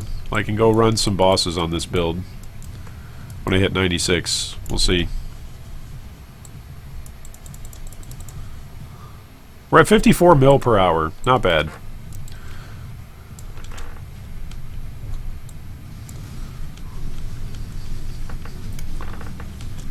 Not bad at all. Blake Barker says, I'm really interested in maybe doing a galvanic arrow build. Ooh. That's interesting. King B says, I feel like the minus resistance every act hurts build diversity. If you're forced to put life and all resistance on all gear to be viable, why not lose resistance in the tree and remove resistance lost in acts?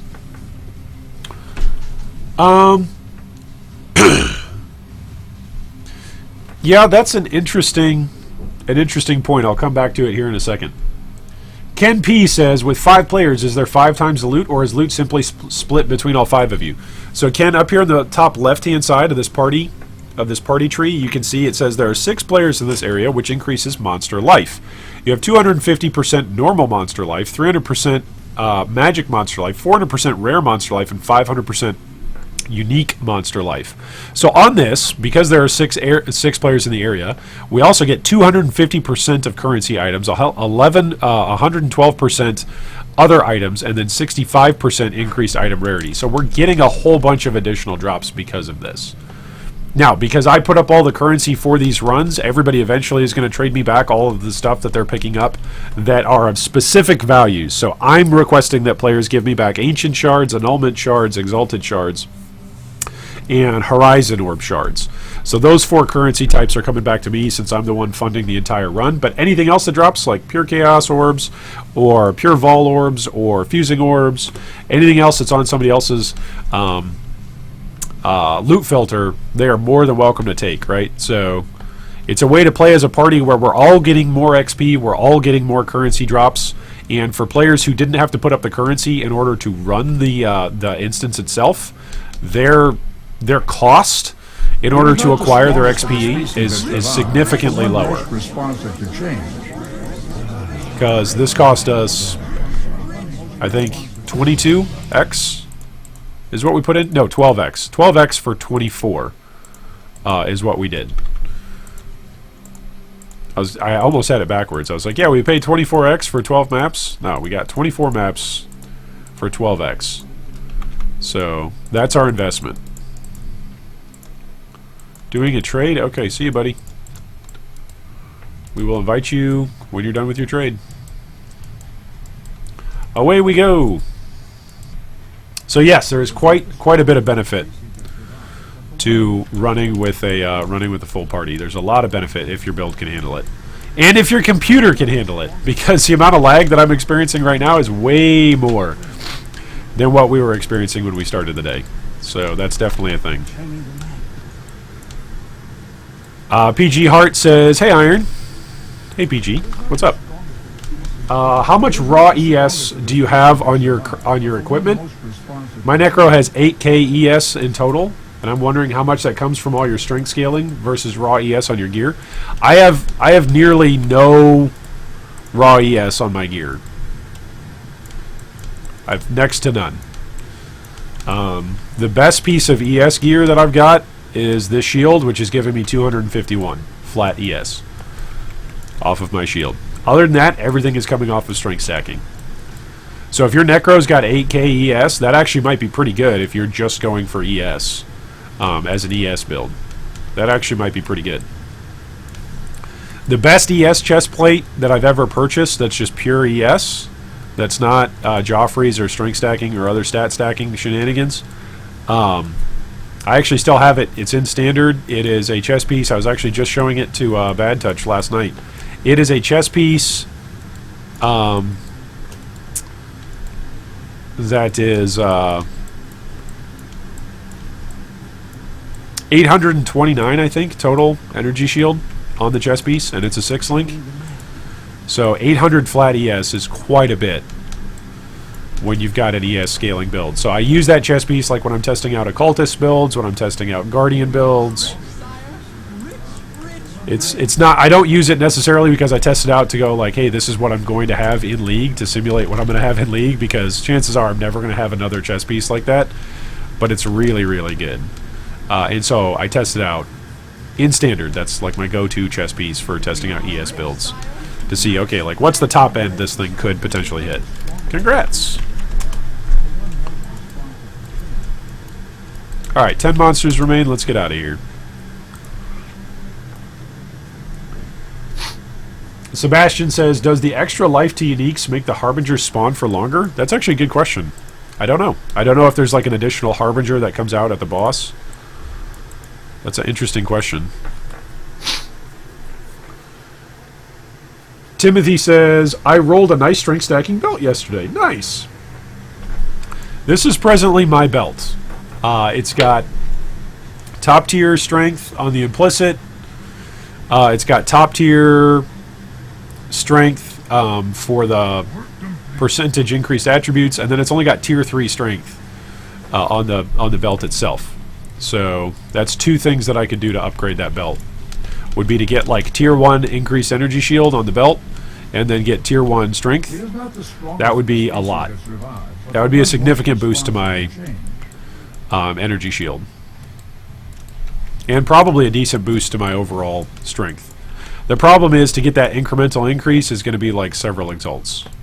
So I'm quite happy with this belt. Bad Touch in chat, otherwise known as Diz in Guild, he actually crafted me that belt earlier on in the league, and it has served me very, very well.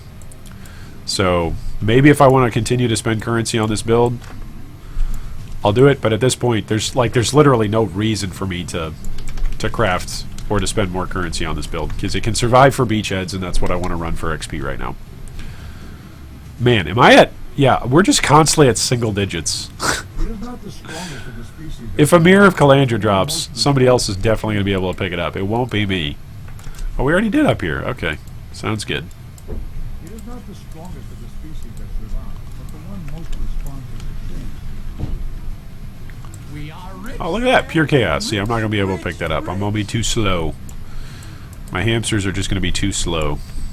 It is not the strongest of the species that survive, but the one most responsive to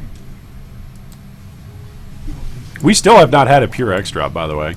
What are we? We're like halfway in? Not quite halfway in. We're like 10 maps in. 10 maps in and not a single Pure X drop. I guess for some of those maps we weren't full party. For some of those maps we were only like half a party with 3 of us, but it's still pretty interesting. Maybe a full X has dropped and I just haven't seen it. Somebody else is hiding it in their inventory, right? Conspiracy theorists of the world unite. Oh no, I took damage. There's really no point in putting up a portal, is there? Yeah, well, there's 6 of us. I keep saying that. There's no point in putting up a portal. 0 point whatsoever in putting up a portal.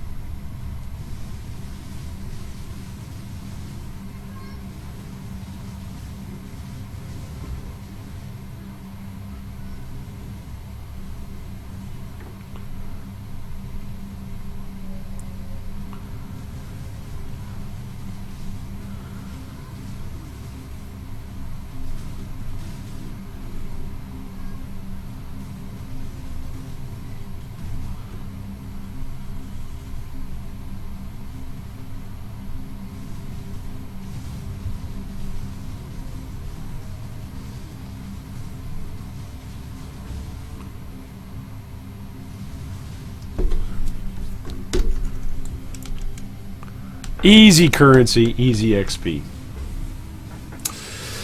Chris Carlson, welcome, welcome. All right, Skazo, you made it.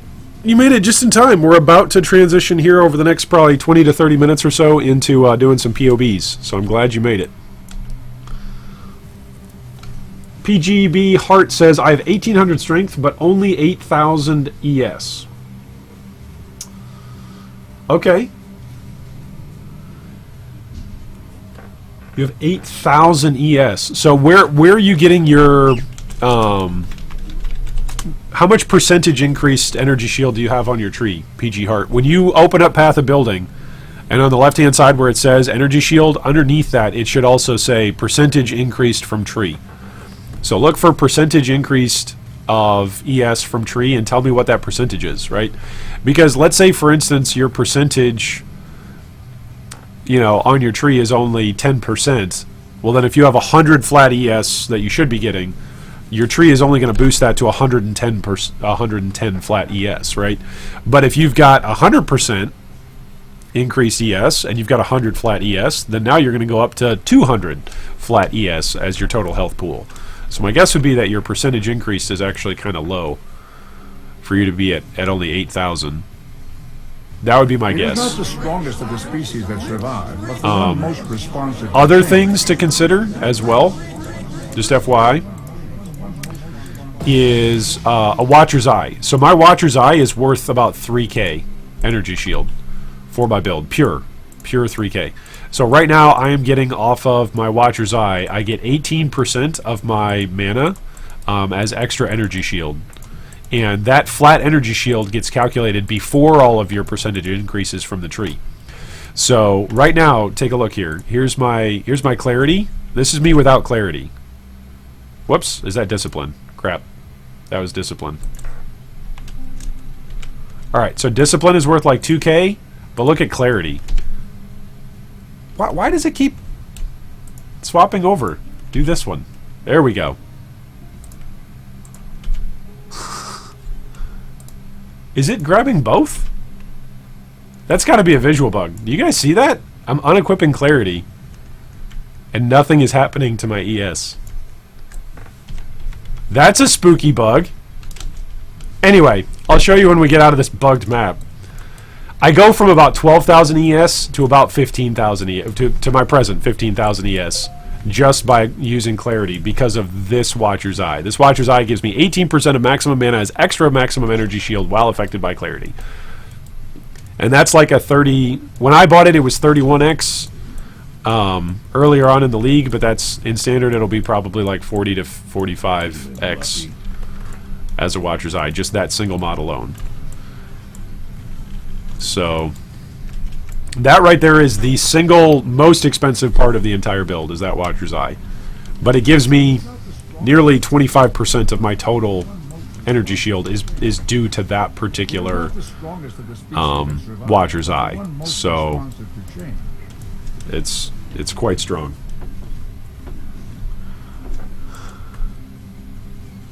Oh, maybe other people's clarity. Good call. That's why. Because even though I'm taking off clarity, I'm still affected by other people's clarity. Yeah, that's a good call.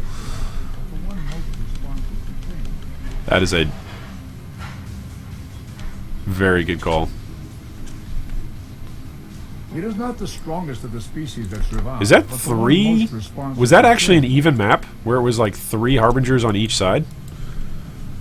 I think that was. Show me the map. Here's a map. Show me the map. Is there one more harbinger, I think, that we're getting here? I feel like there's one more. Maybe we already got to 6.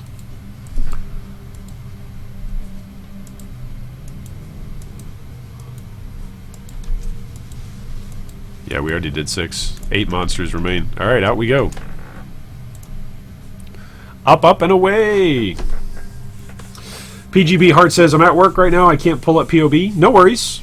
No worries. Just when you do get home from work, that would be the next thing that I would check. I would check and see how much percentage increased ES you've got.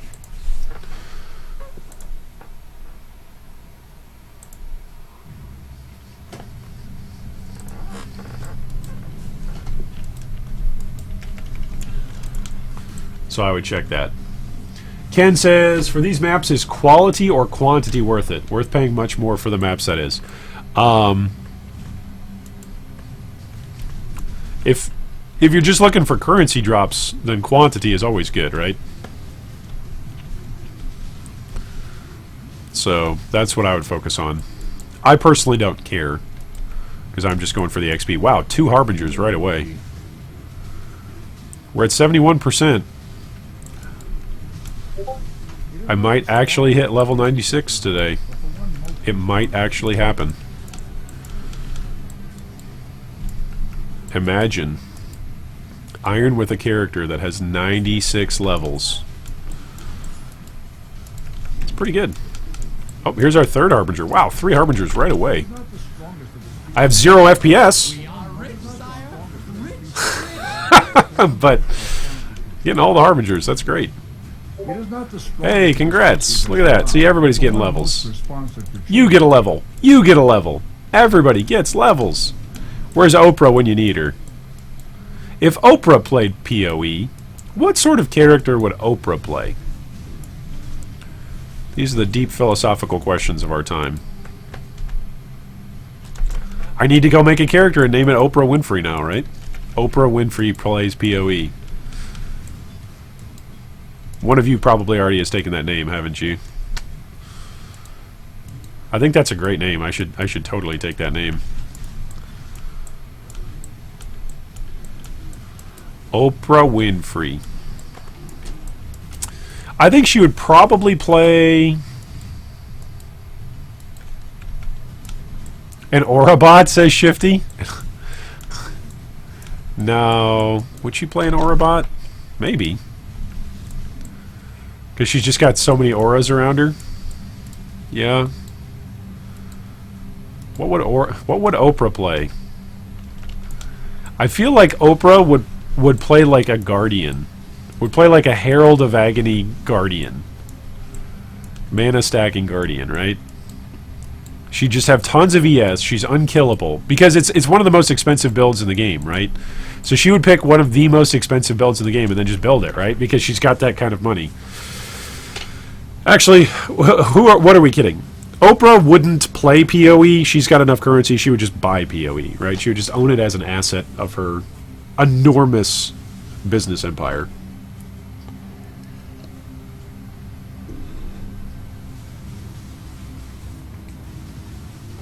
PGB Hart says, you could hit 96 today, or you could bail on the Necro and start a brand new build. That's true. I feel like you're the little voice on one of my shoulders. I could do that. We might do that today. Raul says, I just dropped Abisco's collar. It's the first I've ever had. Hey, congrats, man. Go make a Magic Find character now. Woohoo! Magic finding is fun.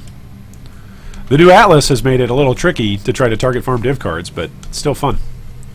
You can always go out and buy maps in bulk. That is an option.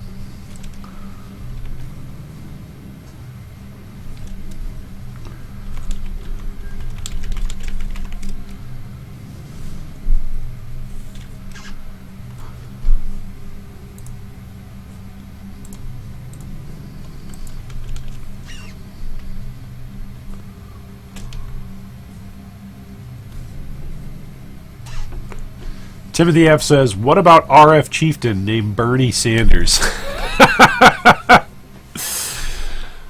That sounds pretty good. Bernie Sanders. That sounds like an exceptional character name. Bernie Sanders. RF Chieftain. I am once again here asking you for your fire resistance.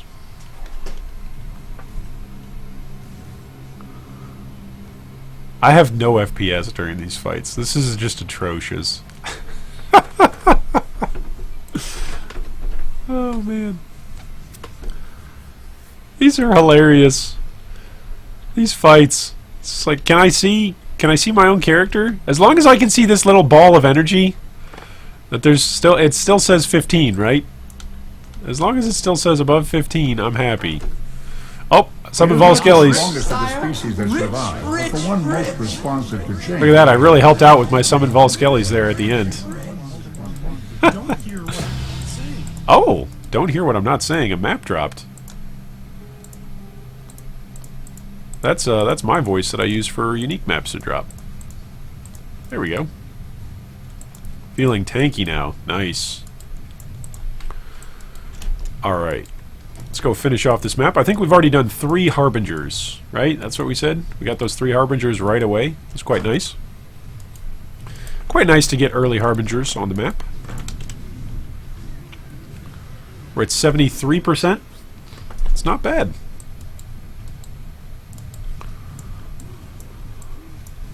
I actually don't know what I'm going to do with this passive point. The irony. Here I am like, I gotta push for 96. And I have no idea what I'm going to do with it. I think I've got 2 passive points right now that I'm not really sure what to do with. That I've just basically thrown them into like armor and ES. It is not the strongest of the species that survive, but the one most responsive to change.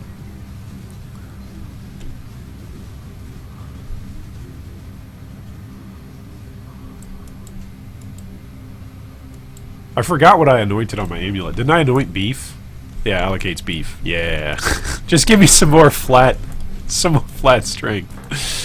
Oh, that's funny. We are rich, sire. Rich, rich, rich. Is this a Harbinger up here? My FPS is telling me Rich, yes. sire. Rich, rich, Yeah, rich. here it is.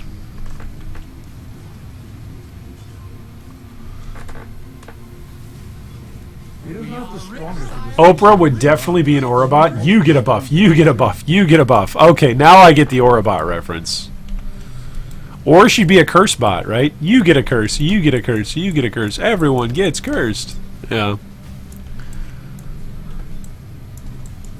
Yeah, that's a good call. She would definitely be that. That's a good call. Here's the Harbinger. Look at all these spinny boys. How many boys in party are spinning right now? I think 2? At least 2? It is not the strongest. Are those actually people spinning, or are those just savior clones of themselves spinning?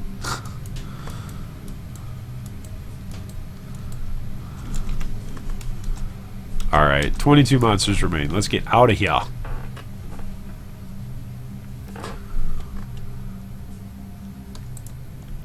New map. Alright, this puts us with 10 maps remaining. So we will have done, what, 14? 14 of these maps after this one? Oh, 14 beachheads. Whew. It's a lot of beachheads.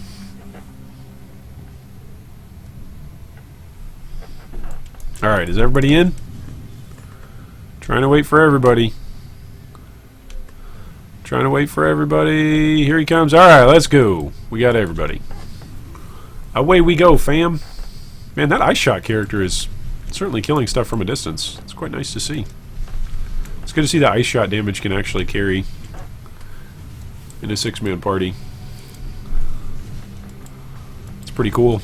It's pretty cool to see that there's a bow character that's actually strong this league. That COC Assassin character that we talked about today, though, Ira 38's, Sire.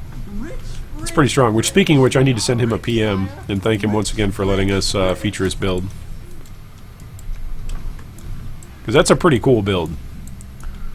When I was searching and trolling around on the forums, like looking for a good assassin build, pretty much everything I could find was just COC with Cosprees.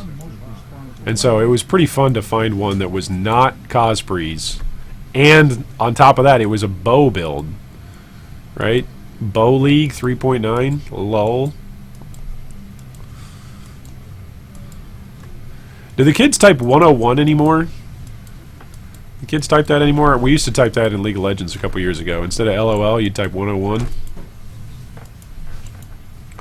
Or L0L if you wanted to be real cool. Lots of ways to type that. All the cool kids. Nowadays, because it's Generation Z, they probably have figured out a way to use Z's. Yeah, they have actually. L-U-L-Z, right? The lulz. Yeah. Oprah Guardian Aura Boy. Worrell says, Vault a pair of face breakers. Alright, I am actually going to go use the restroom during this boss fight, and we're going to see if I die. We're going to see if I die. I need more water. We're going to see. We'll see if I can truly AFK the boss.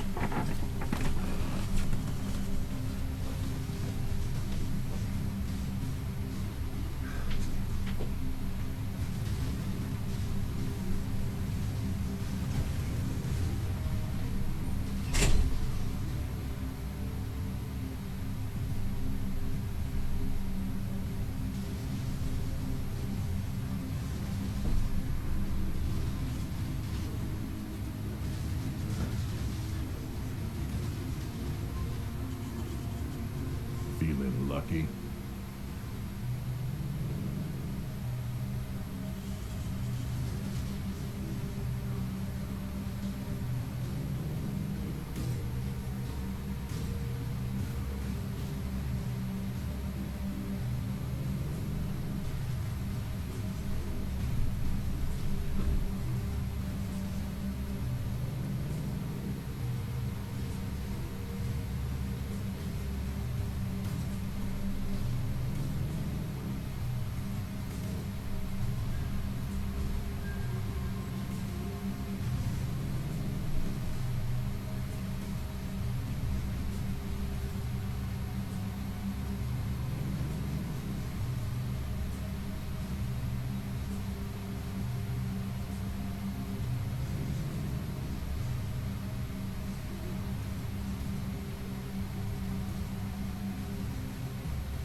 It is not the strongest of the species that survive, but the one most responsive to change.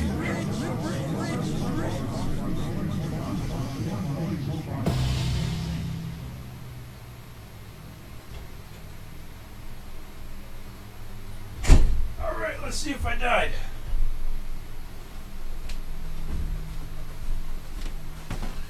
Oh, wow. I didn't die. Alright, I like it.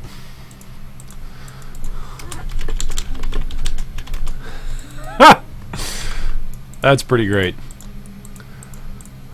You know, there aren't many builds that are truly AFK builds. There are a lot of builds that claim to be AFK builds. This is a true AFK build. True AFK.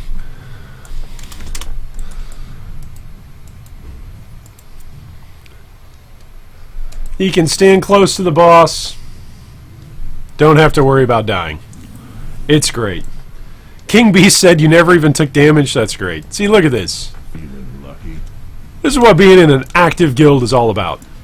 Getting to go AFK while your teammates carry you through bosses, right? Hey, congrats on the level. It's always good news. Oh, is this a Harbinger? I believe it is.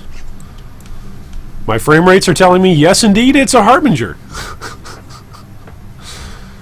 That moment when you actually play PoE, looking more at the, what you call it, at the frame rates than you do at the minimap, that's when you're playing peak PoE. Some players play with the map overlay. Some of us play based on intuition of frame rates. Oh, man. These are what? These are going to level 18? Wow, those gems level up pretty quick.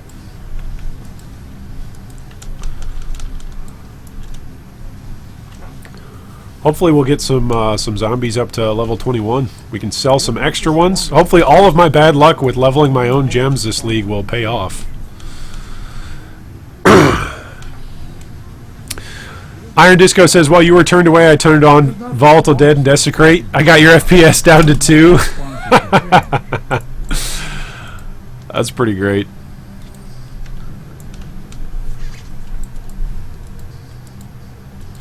That's going to be great for anybody watching the VOD. Anybody watching the video on replay is going to be like, what is this? It's the YouTube gaming category says this is Path of Exile, but this looks like paint by frame. This looks like a Bob Ross paint by frame game. The one most responsive to change. Which I bet you guys did not know that. There's actually a board game that's themed after Bob Ross. There's a Bob Ross board game. Oh, a Divine Orb. Nice. Very nice. We are rich, sire. Rich, rich, rich. Alright. Did we kill everything? That's 26 left. 26 left. Let's get out of here.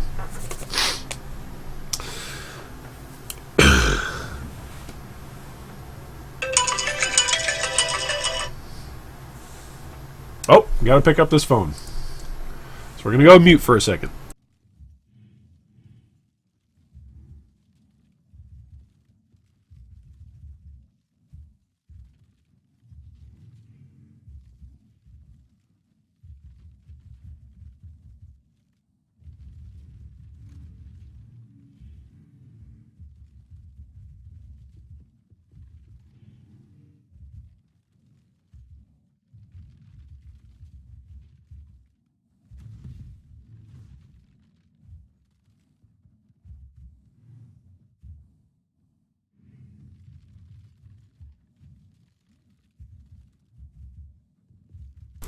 All right. So at this point in time, let's do this. We're going to take a break on Beachheads. And swap to POBs for now. So, if you've got stuff that you need to trade me, trade it to my way. Oh, nice. Are you just trading this to me, Shifty? Want this back?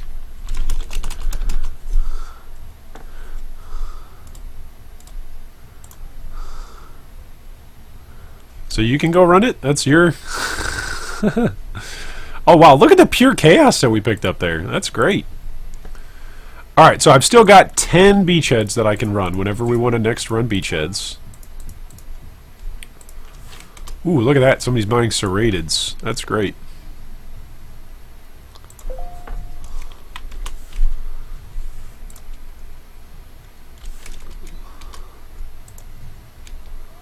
Why can't I invite this guy to party? How many does he want? He wants 15 for 450?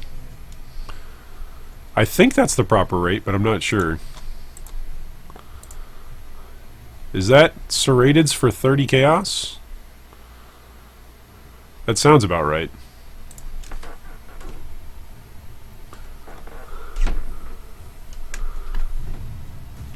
$15 times 30 is 450. Okay, so I gotta empty out my inventory here. Definitely gotta empty out the old inventory. Look at that! 16 Ancient Orbs. So that's 8x pure right there. And then we got 1x pure here, half of an x pure here, so that's what, 9x? And we spent what? What was it that we spent? Through 14 Beachheads. Just gonna dump all this in here.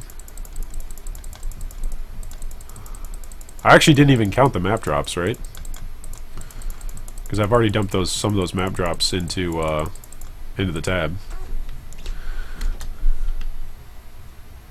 Alright, who is this guy that wanted to trade Cyclone inside? He wants 15 for 450. I can do math. And I can trade. Whew! Alright, so the first POB that we're going to look at today is Skiazo's, or Chris Carlson's, is what we're going to look at first today. So we're going to boot that up here in a second. Yeah, these Serrateds are great. We're selling them in bulk for 30C, and we bought them all for like 25C or less. 100, 200, 300, 450. Alright, that's great. So that's a profit of 5C to 8C per fossil there. Which is nice. Quite nice. Alright, so let's move this over here for a moment. What are we at? We're at 78%. So we were at like 20% or 20. I think we were actually at 30% at the start of the day. So 78. What is that? How many percentage points did we get? 78 minus 30. We got 48% off of 14 maps. So we're getting like 3.4% per map. So if I've got 10 maps left, that's roughly 30%. At this rate. That's with a full party, though. So we've got to run them with a full party. All right, let's pull up POB here. We got POB, and then we've got my character over here, so we can make trades. All right. Let's come over and grab Schiazzo's POB.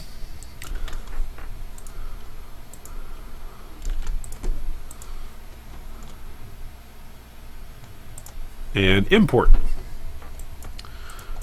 And then wait, I think this was actually not a new one. Okay, let's go to a new one because it's going to include all of my junk. Here we go. New import. There we go. All right. So, let's send Schiazzo a PM. We're about to do your POB, Schiazzo. Hello, hello. Welcome, Sir Smoke-A-Lot.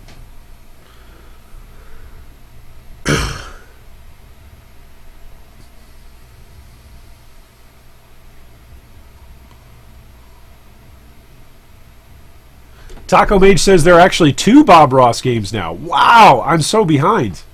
I'm so behind the times. Cowsad says, man, G3 Iron, you're lucky that I no longer play on PC for the time being. Whenever you see Don't Hit Me has joined your game, be prepared. Yeah? Are you going to use like a crash on crit build? Is that just like a straight up threat? Yikes.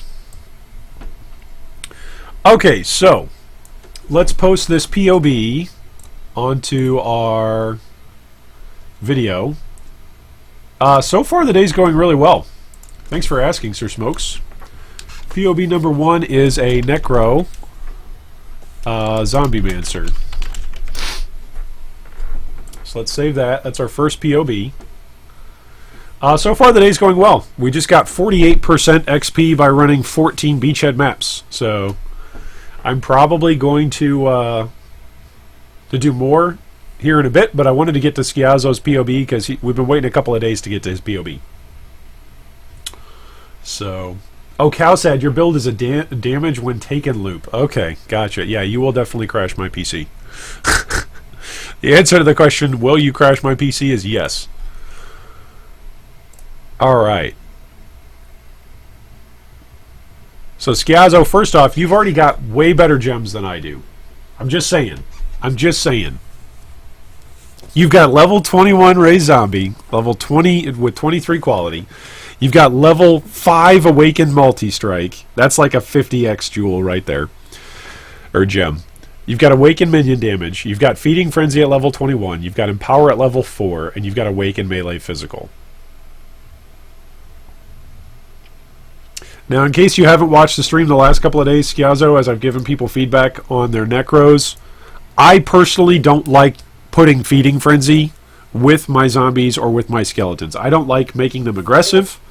And I also don't like the more multiplier that it gives. So this right here is giving you what? It's a 16% more multiplier. If you swap this over to Brutality, your DPS will go through the roof. That being said, with the gems you've got, it doesn't look like you need DPS. So. Oh, wait. Schiazzo says, hold on, that's not mine. Why are you sending me POBs that aren't yours?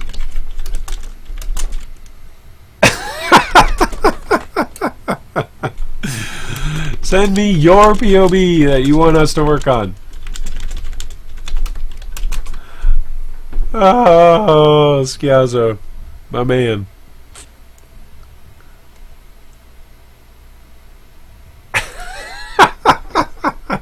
Well, whoever's build this is, This is excellent, but I would tell them don't do Feeding Frenzy on this. That's just me. That's what I would say. I hate setting Feeding Frenzy on to any of my damage links, because as a more multiplier, it's not worth it. Sure, it makes stuff aggressive, which is nice, but realistically, with minion gameplay, you ought to be faster than your minions, even if they're aggressive anyway. Whether you're shield charging, whether you're cycloning, it doesn't matter. You ought to be faster and ahead of the pack. So...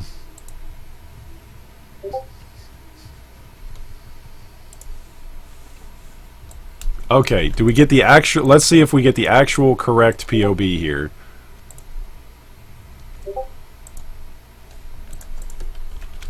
Alright, Skiazzo says it's a Blight AFK build. And tell me, what are we aiming to do here? Are we looking to improve DPS? Are we looking to improve survivability? What are we looking for here? Alright, so it's still a Zombie Mancer. Still a Zombie Mancer, but it's not that Zombie Mancer.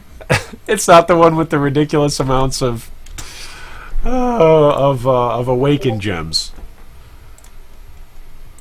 We want to increase damage, is what Skiazzo says. Okay, so we're looking to increase damage on a strength stacking Zombie Mancer.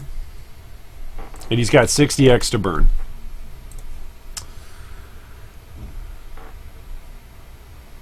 Okay.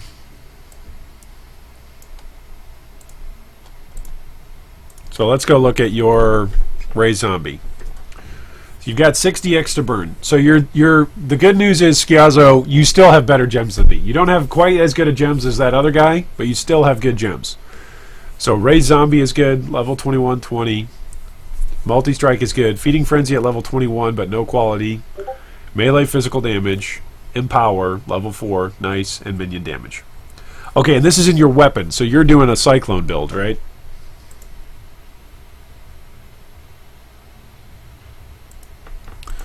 Alright, so in your Spectres, you've got Blood Magic, Animate Guardian, Minion Life, and Ray Spectre.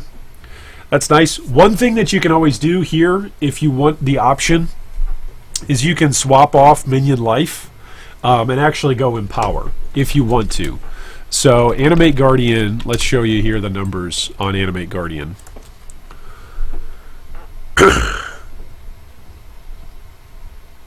So, the increase to Minion Life here, right here in this center column, is what we're looking at. Okay? So the question is, hey, is it better just to use a Minion gem that increases life, or is it better to give an Empower in that slot, which will give more life to, you know, our Spectres and to our Animate Guardian?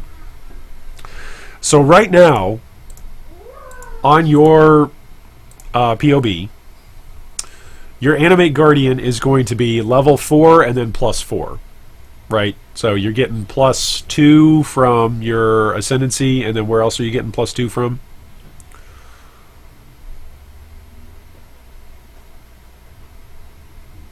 Are you getting it from your weapon?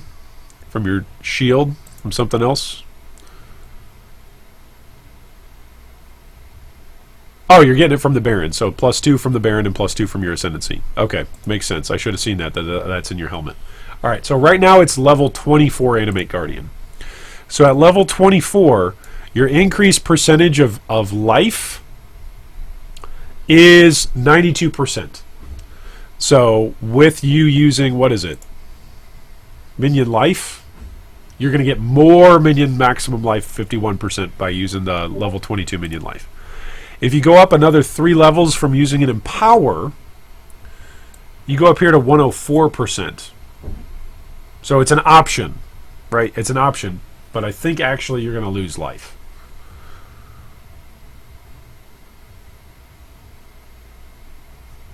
I think that's the way that works out, how that'll calculate out.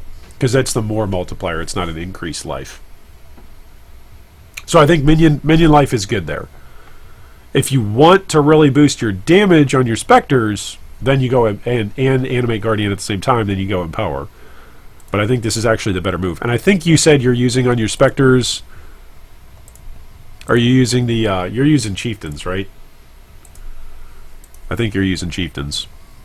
I'm going to assume that you're using Chieftains in order to give yourself and your zombies a whole bunch of frenzy charges all the time. Because it's just really good.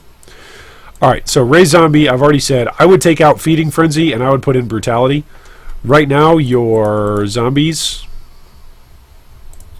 where are they? Purity elements. Oh, you're using hatred. That's why you want to use hatred. I'm just always recommending people go to brutality. That's what I'm recommending people do. Brutality is a big damage boost. You can use pride as well. It's a big damage boost. If the only thing that you are doing right now for elemental damage is hatred, then I highly recommend switching over to brutality. You're not using elemental equilibrium, so there's no shenanigans that you're doing there in order to increase your DPS. I would swap over from this setup, from Feeding Frenzy, replace it with a brutality, and then replace hatred with pride. Okay, and if you're wondering, hey Iron, what's the actual DPS change on that? Let's take a look. And we're going to take a look here at your build. We're going to take a snapshot of your build. So this is what your current configuration is, and this is what your average DPS, average damage is, right here. So your average damage, according to this configuration, for your zombies with hatred is 1.79 mil. Wait, that's not even mil. That's just 178. So it's not mil. Oh, that's even looking at your poison. Sorry, DPS including poison. That's your total DPS. It's the same thing. 179,000 on their default attack. Okay. Let's take a look at what happens when we swap this. When instead of a Feeding Frenzy, we go brutality. Now, brutality, we just lost damage because we're still using hatred. But look at what happens when we swap this over. It's nearly the same amount of damage. There we go. It's nearly the same amount of damage just by swapping over to brutality and not adding on another aura that assists it. Right? That's something to consider. Now, when we swap out hatred and we go, this isn't going to be hatred, instead this is going to be pride. Oh, look, with just that swap, you can see the difference. Our new total DPS is 210,000 per default attack on our raised zombie, over 179,000. That's 30,000 more damage. 30,000 additional damage that we're doing per hit. So what's the percentage on that? I don't even know. I can't do percentages. 179 divided by 210. 15% increase in damage is what that is. In your global damage, 15%. Just by swapping over from hatred. That's not like, hey, your pride didn't become a level 21 and your hatred was only a level 20. We didn't add quality to it. All we did was we swapped out Feeding Frenzy for brutality and hatred for pride. That's all we did. 2 gem swaps, and you've already got 30% better damage. That's the first thing that we can do. The next thing that you can do, are you using a carrion golem? The answer is no, you're using a stone golem. So if you really want to increase damage off of your golem, I feel like I'm telling summoners this pretty much every day. So this is the setup. This is like the ideal setup for your carrion golem for damage. So you want to set up your carrion golem with maim support, because all of your carrion golem's attacks, let's go back to paint. Where's my paint app? Where's paint? Why is paint not responding? Paint. Come on, Paint. You're an old program. You're like me. I know you're slow to respond, but really, get with the program. Alright, so if you've got your carrion golem, and you've got maim, the way how maim works in this setup, where's maim support? Maim! Alright, so what maim does is it's a debuff that applies 30% reduced move speed to the affected target for 4 seconds. Multiple maims do not stack. Maim is applied by attacks just like Hinder is by spells. Since Maim and Hinder are different debuffs, an enemy can be affected by both simultaneously. By itself, Maim does not apply any damage effects. Notice this. By itself. However, the Maim status does provide a damage bonus for Maim support and Blood in the Eyes passive notes. Okay, so you can Maim stuff, and then you can use Maim support in order to actually increase your damage. So what you want to do is you maim everything, Okay? And enemies who are maimed by the supported skills take 14% increased damage. Notice, this is not enemies by supported skills take 14% increased damage from the enemy who maimed it. It's just enemies who have been maimed take 14% increased damage. So you've got like a couple of check boxes here, right, that you want to ask the question on. Is the enemy any of this? Any of these things? Wow, I can't type. Any of these things? Is the enemy any of these things? Right? So, is the enemy affected by in your pride aura? Right? This is one question, because the way how pride works is pride will actually scale up your damage. Nearby enemies, so you've got to be close to them, but nearby enemies will take more physical damage. So, Schiazzo, your goal here was to increase your damage. So, if an enemy is nearby, they're going to start taking increased damage to you. So, if the answer to this is yes... Oh, wow, that's a really thin check mark. Come on, Bob Ross. We want a really thick check mark. There we... Oh, look at that. Is the enemy affected by any of these things? In your pride aura? So, guess what? If they're in your pride aura, then they are now taking, what is it, 19 to... up to 24%? 39%. They're now taking 19 to 30% more damage. 39. Okay? 19 to 30% DPS increase. Right? That's big. It's a lot of damage if they're inside your pride aura. Next, because of the way how MAME works, enemies maimed by supported skill take 14% increased damage. Whenever it says enemies take increased damage, that is a more multiplier. So we're going to take this check mark and we're going to go, here we go. Are they maimed? Is the enemy maimed? Are they maimed? Because if they are maimed, and that's a check mark, that right there is going to be 14% more damage. They're taking increase in 14% more physical damage. Okay? Physical. Mind you, this is all physical. So again, if you don't go brutality, then this is all a waste. Okay? So you want to go physical. You don't want to go hatred here. This is why I tell people, as soon as I look at their summoner builds, get off hatred. As soon as you can get off hatred, you get off hatred. So if something is maimed by your carrion golem, they're taking a whole bunch of damage. The reason why you put the maim on the carrion golem and not on your skeletons, not on your zombies, is because it takes up a slot, and it's not that good of a multiplier, right? You don't need to be applying maim through your skellies or through your zombies. You can apply it through your carrion golem. Hell, you can apply it through your stone golem, right? If you're using stone golem, you can still do it. It doesn't have to be carrion golem. It can be through your stone golem. Then, the next thing you want to do is you want to actually move your feeding frenzy. You've got a really good feeding frenzy gem. It's level 21. You want to move that feeding frenzy gem onto your carrion golem or onto your stone golem, because the chance to gain the feeding frenzy effect, the bonus from feeding frenzy, is whether or not you've actually got the feeding frenzy buff. It's not the more damage. Again, the more multiplier damage from feeding frenzy support itself as a support skill isn't worth it. It's not worth it for your build, because it's only a 14% more multiplier. When we look at your skills on your raised zombie, multi-strike is a much bigger, more multiplier. Brutality, much bigger, more multiplier. Melee physical, way more multiplier. Empower is big for the number of zombies that we've got, as well as the damage that we get from it. And then minion damage is a massive more multiplier, right? These are all like 50% or above more multipliers.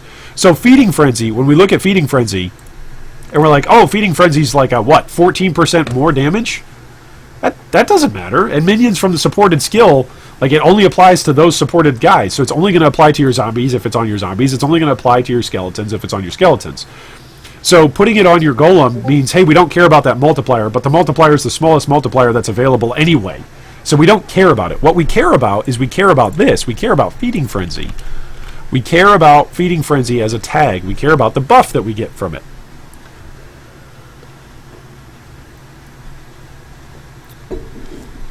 Okay, here's the buff. Skill functions and interactions. Minions supported by the skill have 5 to 14% more damage. We don't care about that. It's not that big of a multiplier. In addition, while you have the feeding frenzy buff, all of your minions have 10% more minion damage, 15% increased move speed, and 15% increased attack and cast speed. Minions supported by the skill will therefore get a total of 16 to 26% more damage. We don't care about that. The total more multiplier, 26%, it's not worth slotting in for our zombies or our skeletons. I really hope to like make this clear for necro players everywhere. Like, don't waste a damage slot on your 6 link with Feeding Frenzy. Set it up with your golem, and when you set it up with your golem, all of your minions are still going to get this part of the buff. So that's like our third check mark, right? As we're looking at it. Our third check mark is, do we have Feeding Frenzy?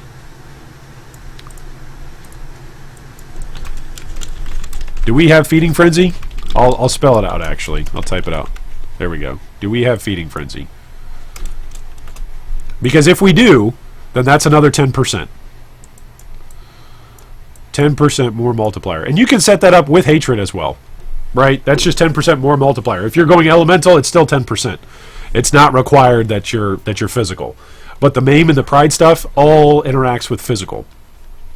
So, when we go over here, back to your POB, and we go into our configuration, if the enemies, where is it? Are the enemies maimed? Is the enemy maimed? This should actually change our calculations.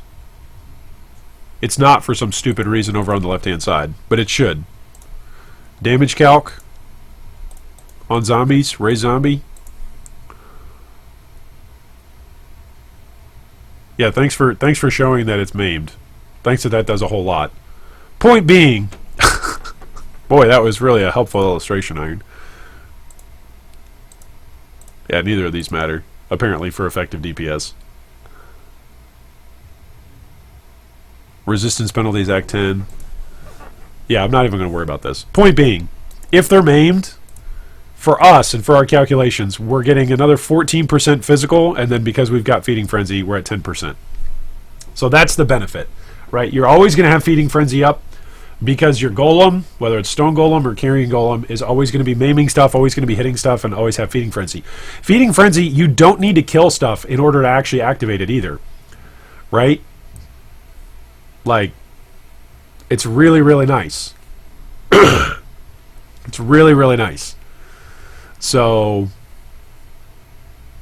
you've got a 25% chance, base chance, to grant Feeding Frenzy on hit. So, one of the reasons why you use Carrion Golem in order to proc it and not another Golem is because there's a bigger hit that Carrion Golem's got when it leap slams and when it hits the ground. But that's just some of the calculations, Skiazzo. So hopefully that actually helps you out considerably. So that's looking at your skills. That's just a couple of swaps to your skills that hopefully can help you out. If you take your... So Skiazzo says, if we take out Feeding Frenzy, I won't have the AFK ability in Blights. You'll totally have the AFK ability in Blights. You'll 100% still be able to AFK. You'll be doing more damage. Like, how would that prevent you from AFKing in Blights? You'll be doing more damage, and you're still going to have Feeding Frenzy. Just because your zombies aren't aggressive doesn't mean they're still not going to take stuff out. They will still absolutely take stuff out. Your skellies are still going to knock out anything that's close to them. They still will. It's great. I AFK in Blights with this particular build, with this particular configuration. You don't need to have Feeding Frenzy in order to make them aggressive, in order to take out Blights. You don't. If you truly want to walk away from the tower and you're worried about it, then it's a damage issue. And again, in reality, we just boosted your damage by a whole bunch. So that's an option. If you're really worried about the aggressive thing, I'm not sure what else to tell you. At least in terms of gem configuration. Alright, in terms of the rest of your build. Presently, you're using the Baron. One of the reasons why your damage is at where it's at is you're using the Baron and you only have 1,000 strength. So, part of the reason why the Baron is such a great item is, yes, that it gives you one additional zombie per 300 strength. So right now you're only getting 3 zombies off of the Baron, which yes, it's 3 more zombies, but really what you want to look at here is half of your strength is added to your minions. Why does that matter? Well, strength is a really cool stat. Strength gives you flat life, but it also gives you melee physical damage. For every 5 strength, you are getting 1% melee physical damage. So right now, at 1,000 strength, that's 500 strength that's applied to your zombies, right? At 1,077. So we're going to divide 1,077 by 2. That's how much strength is being applied, which means how much is actually percentage being applied for their melee physical. We're going to divide it by 5, or not by 50, by 5. 538.5 divided by 5. You're getting 107% melee physical damage. Okay? At the strength that you were at. Which means presently, if you were to double your strength, right? So let's go up to here. We're at 10,000, or we're at 1,077, right? That's your base right now. If you can really juice your strength up, let's get it to 2,000. Now realize how many more zombies you're going to get at 2,000. You're going to get 3 more zombies. You get 1 zombie at 1,200, another at 1,500, and another at 1,800. Okay? So that's 3 more sources of damage for you to AFK during blight maps. 3 more damage sources. So that's a big, big boost. On top of that, you now will be getting, divided by 2, whoops, so you'll be getting 1,000, basically, 1,000 flat strength that's applied for the melee bonus and for the life to your zombies. Now we're going to divide that by 5. Now instead of having 107%, you've got 200% increased melee damage. Physical melee damage, by the way. Physical. This is why get rid of hatred. Get rid of hatred, go pride. You will see your damage skyrocket. Okay? So this is your increased melee physical damage that you are getting from the amount of strength that you are stacking. That will be a massive boost to your DPS. A massive boost if you can get your strength up. Now, if you're wondering, how is it that you can get your strength up? Okay, so right now we've got 3 bronze and 2 efficient trainings. Oh, that's in standard. Standard, my man. That's in standard. Let's swap over and do this trade. So right now at 1,000 strength with only 2 efficient trainings, I think I'm running 4 efficient trainings and then 4 bronze. So we're close on terms of the number of bronze, but on your tree, you want to pick up as many jewel sockets as you can. As many as you can. Which it looks like you're getting as many as you can right now. But are there any more that we could get you?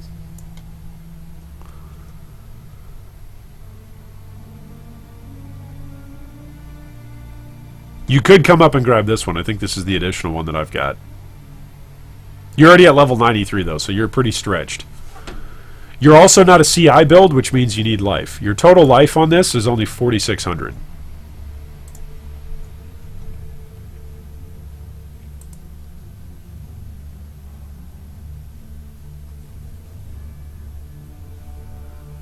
The open jewel socket, Schiazzo says, is a hubris. 160% minion damage with 29 chaos resist. Okay. Yeah, it's pretty good. That's a lot of damage. One thing that you could do, though, would be to restructure some of this tree. So we're going to restructure this tree here in just a second. We're going to invite this guy to party. Man, you betrayed? Yeah, I betrayed. Alright, where's my 3x? Armageddon Crest Hubris Circlet. Let's trade this guy for 3x.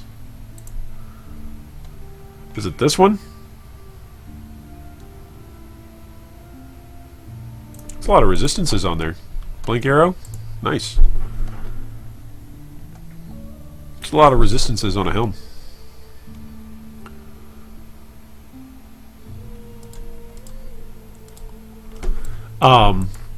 So something to consider on your timeless jewel. I know it's giving you a bunch of minion damage,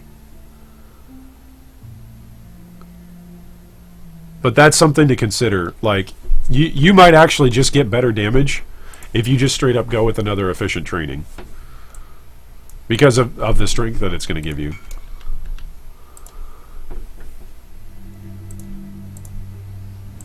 So let's check here. Let's compare. Alright, so you could get rid of Sanctum of Thought. This would give you 3 more points. Man, you're a life-based tree. That's actually what's making this tough. 1, 2, 3. That would give you 5% more life. This gives you 20 strength, though.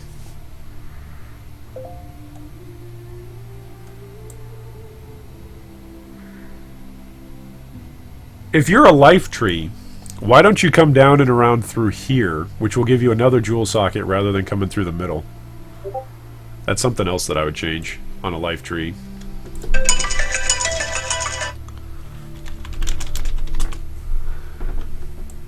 So that's another option that I would do, Skiazzo. I would actually rework this tree, so that way your tree comes here on the inside, and instead of coming all the way over here to grab this jewel socket, do you need that resistance?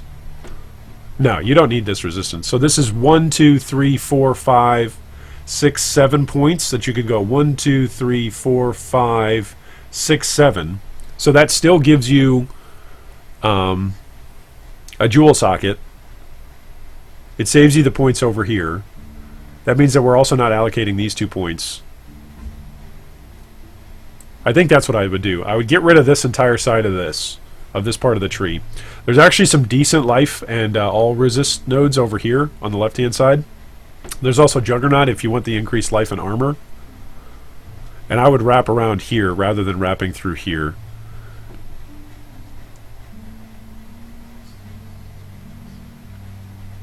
So what this would look like is you get rid of these. You get rid of these nodes. You come down through here. We were at 116 total nodes spent. So that's what we need to remember.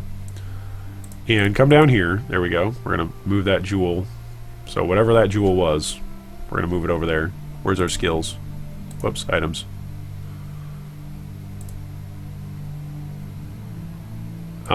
Which one was it? Was it? I think it was another brawn.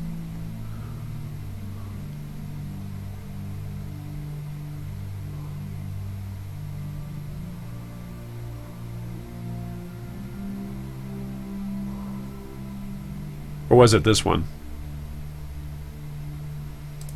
Was that the Hubris? No, that's the other fortress. Was it this one? Yeah, it must have been the Whispering Orb. Its minions deal increased damage. No, that's in his Abyssal. That's in his... Which one was... I think it was another Brawn. Yeah, you've got 3 Brawns here. Okay, so this one must be your Hubris Circlet. Okay. Alright, so I would do this. And then I would get rid of this coming down through here, because you don't need to. You don't need to put these in. This is 2 to get here. This is also 2. This is a Dex and a Strength. It's a Int and a Strength. So I would actually go Int and Strength rather than going Dex and Strength. And we've got 4 passive points that we can play with now. So with those 4 passive points, yes, these are melee nodes, but there's another jewel that we could grab down here.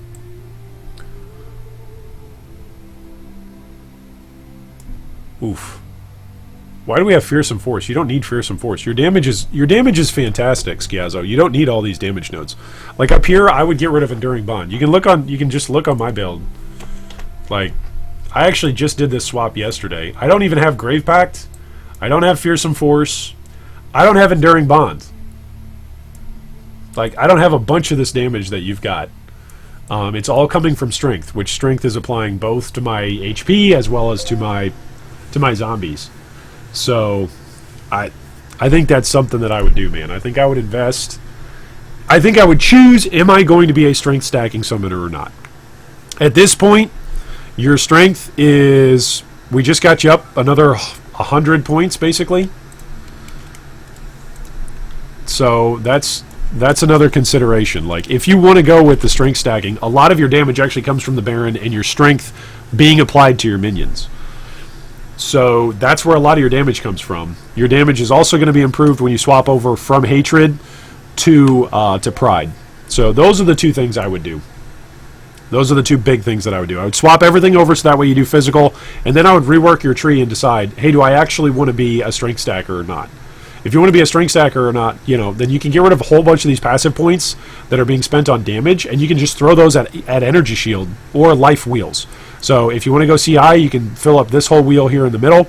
If you want to go health, then you can go grab the entire Constitution life wheel and go from there. But that's going to be 4 points. That's another 3 points. That's 7 plus another 4 points. That's 11 points that you can spend either on life or defenses there. And again, your damage is still going to be better than what you've got right now on your build going across the board. And that's not even counting your hubris circlet, which is giving you a whole bunch. All right, I'm going to go take a break for a bit and eat some lunch, and then we'll see if I'm back on later on this afternoon with more streaming and more path of building help for all of you out there. So thanks so much for watching. If you'd like to come back and join us in about an hour is when I'm planning on going live again, but I'm going to take about an hour break while I eat some lunch. So thanks so much for watching this morning, and I hope today is the day a Mirror of Calandra drops for you.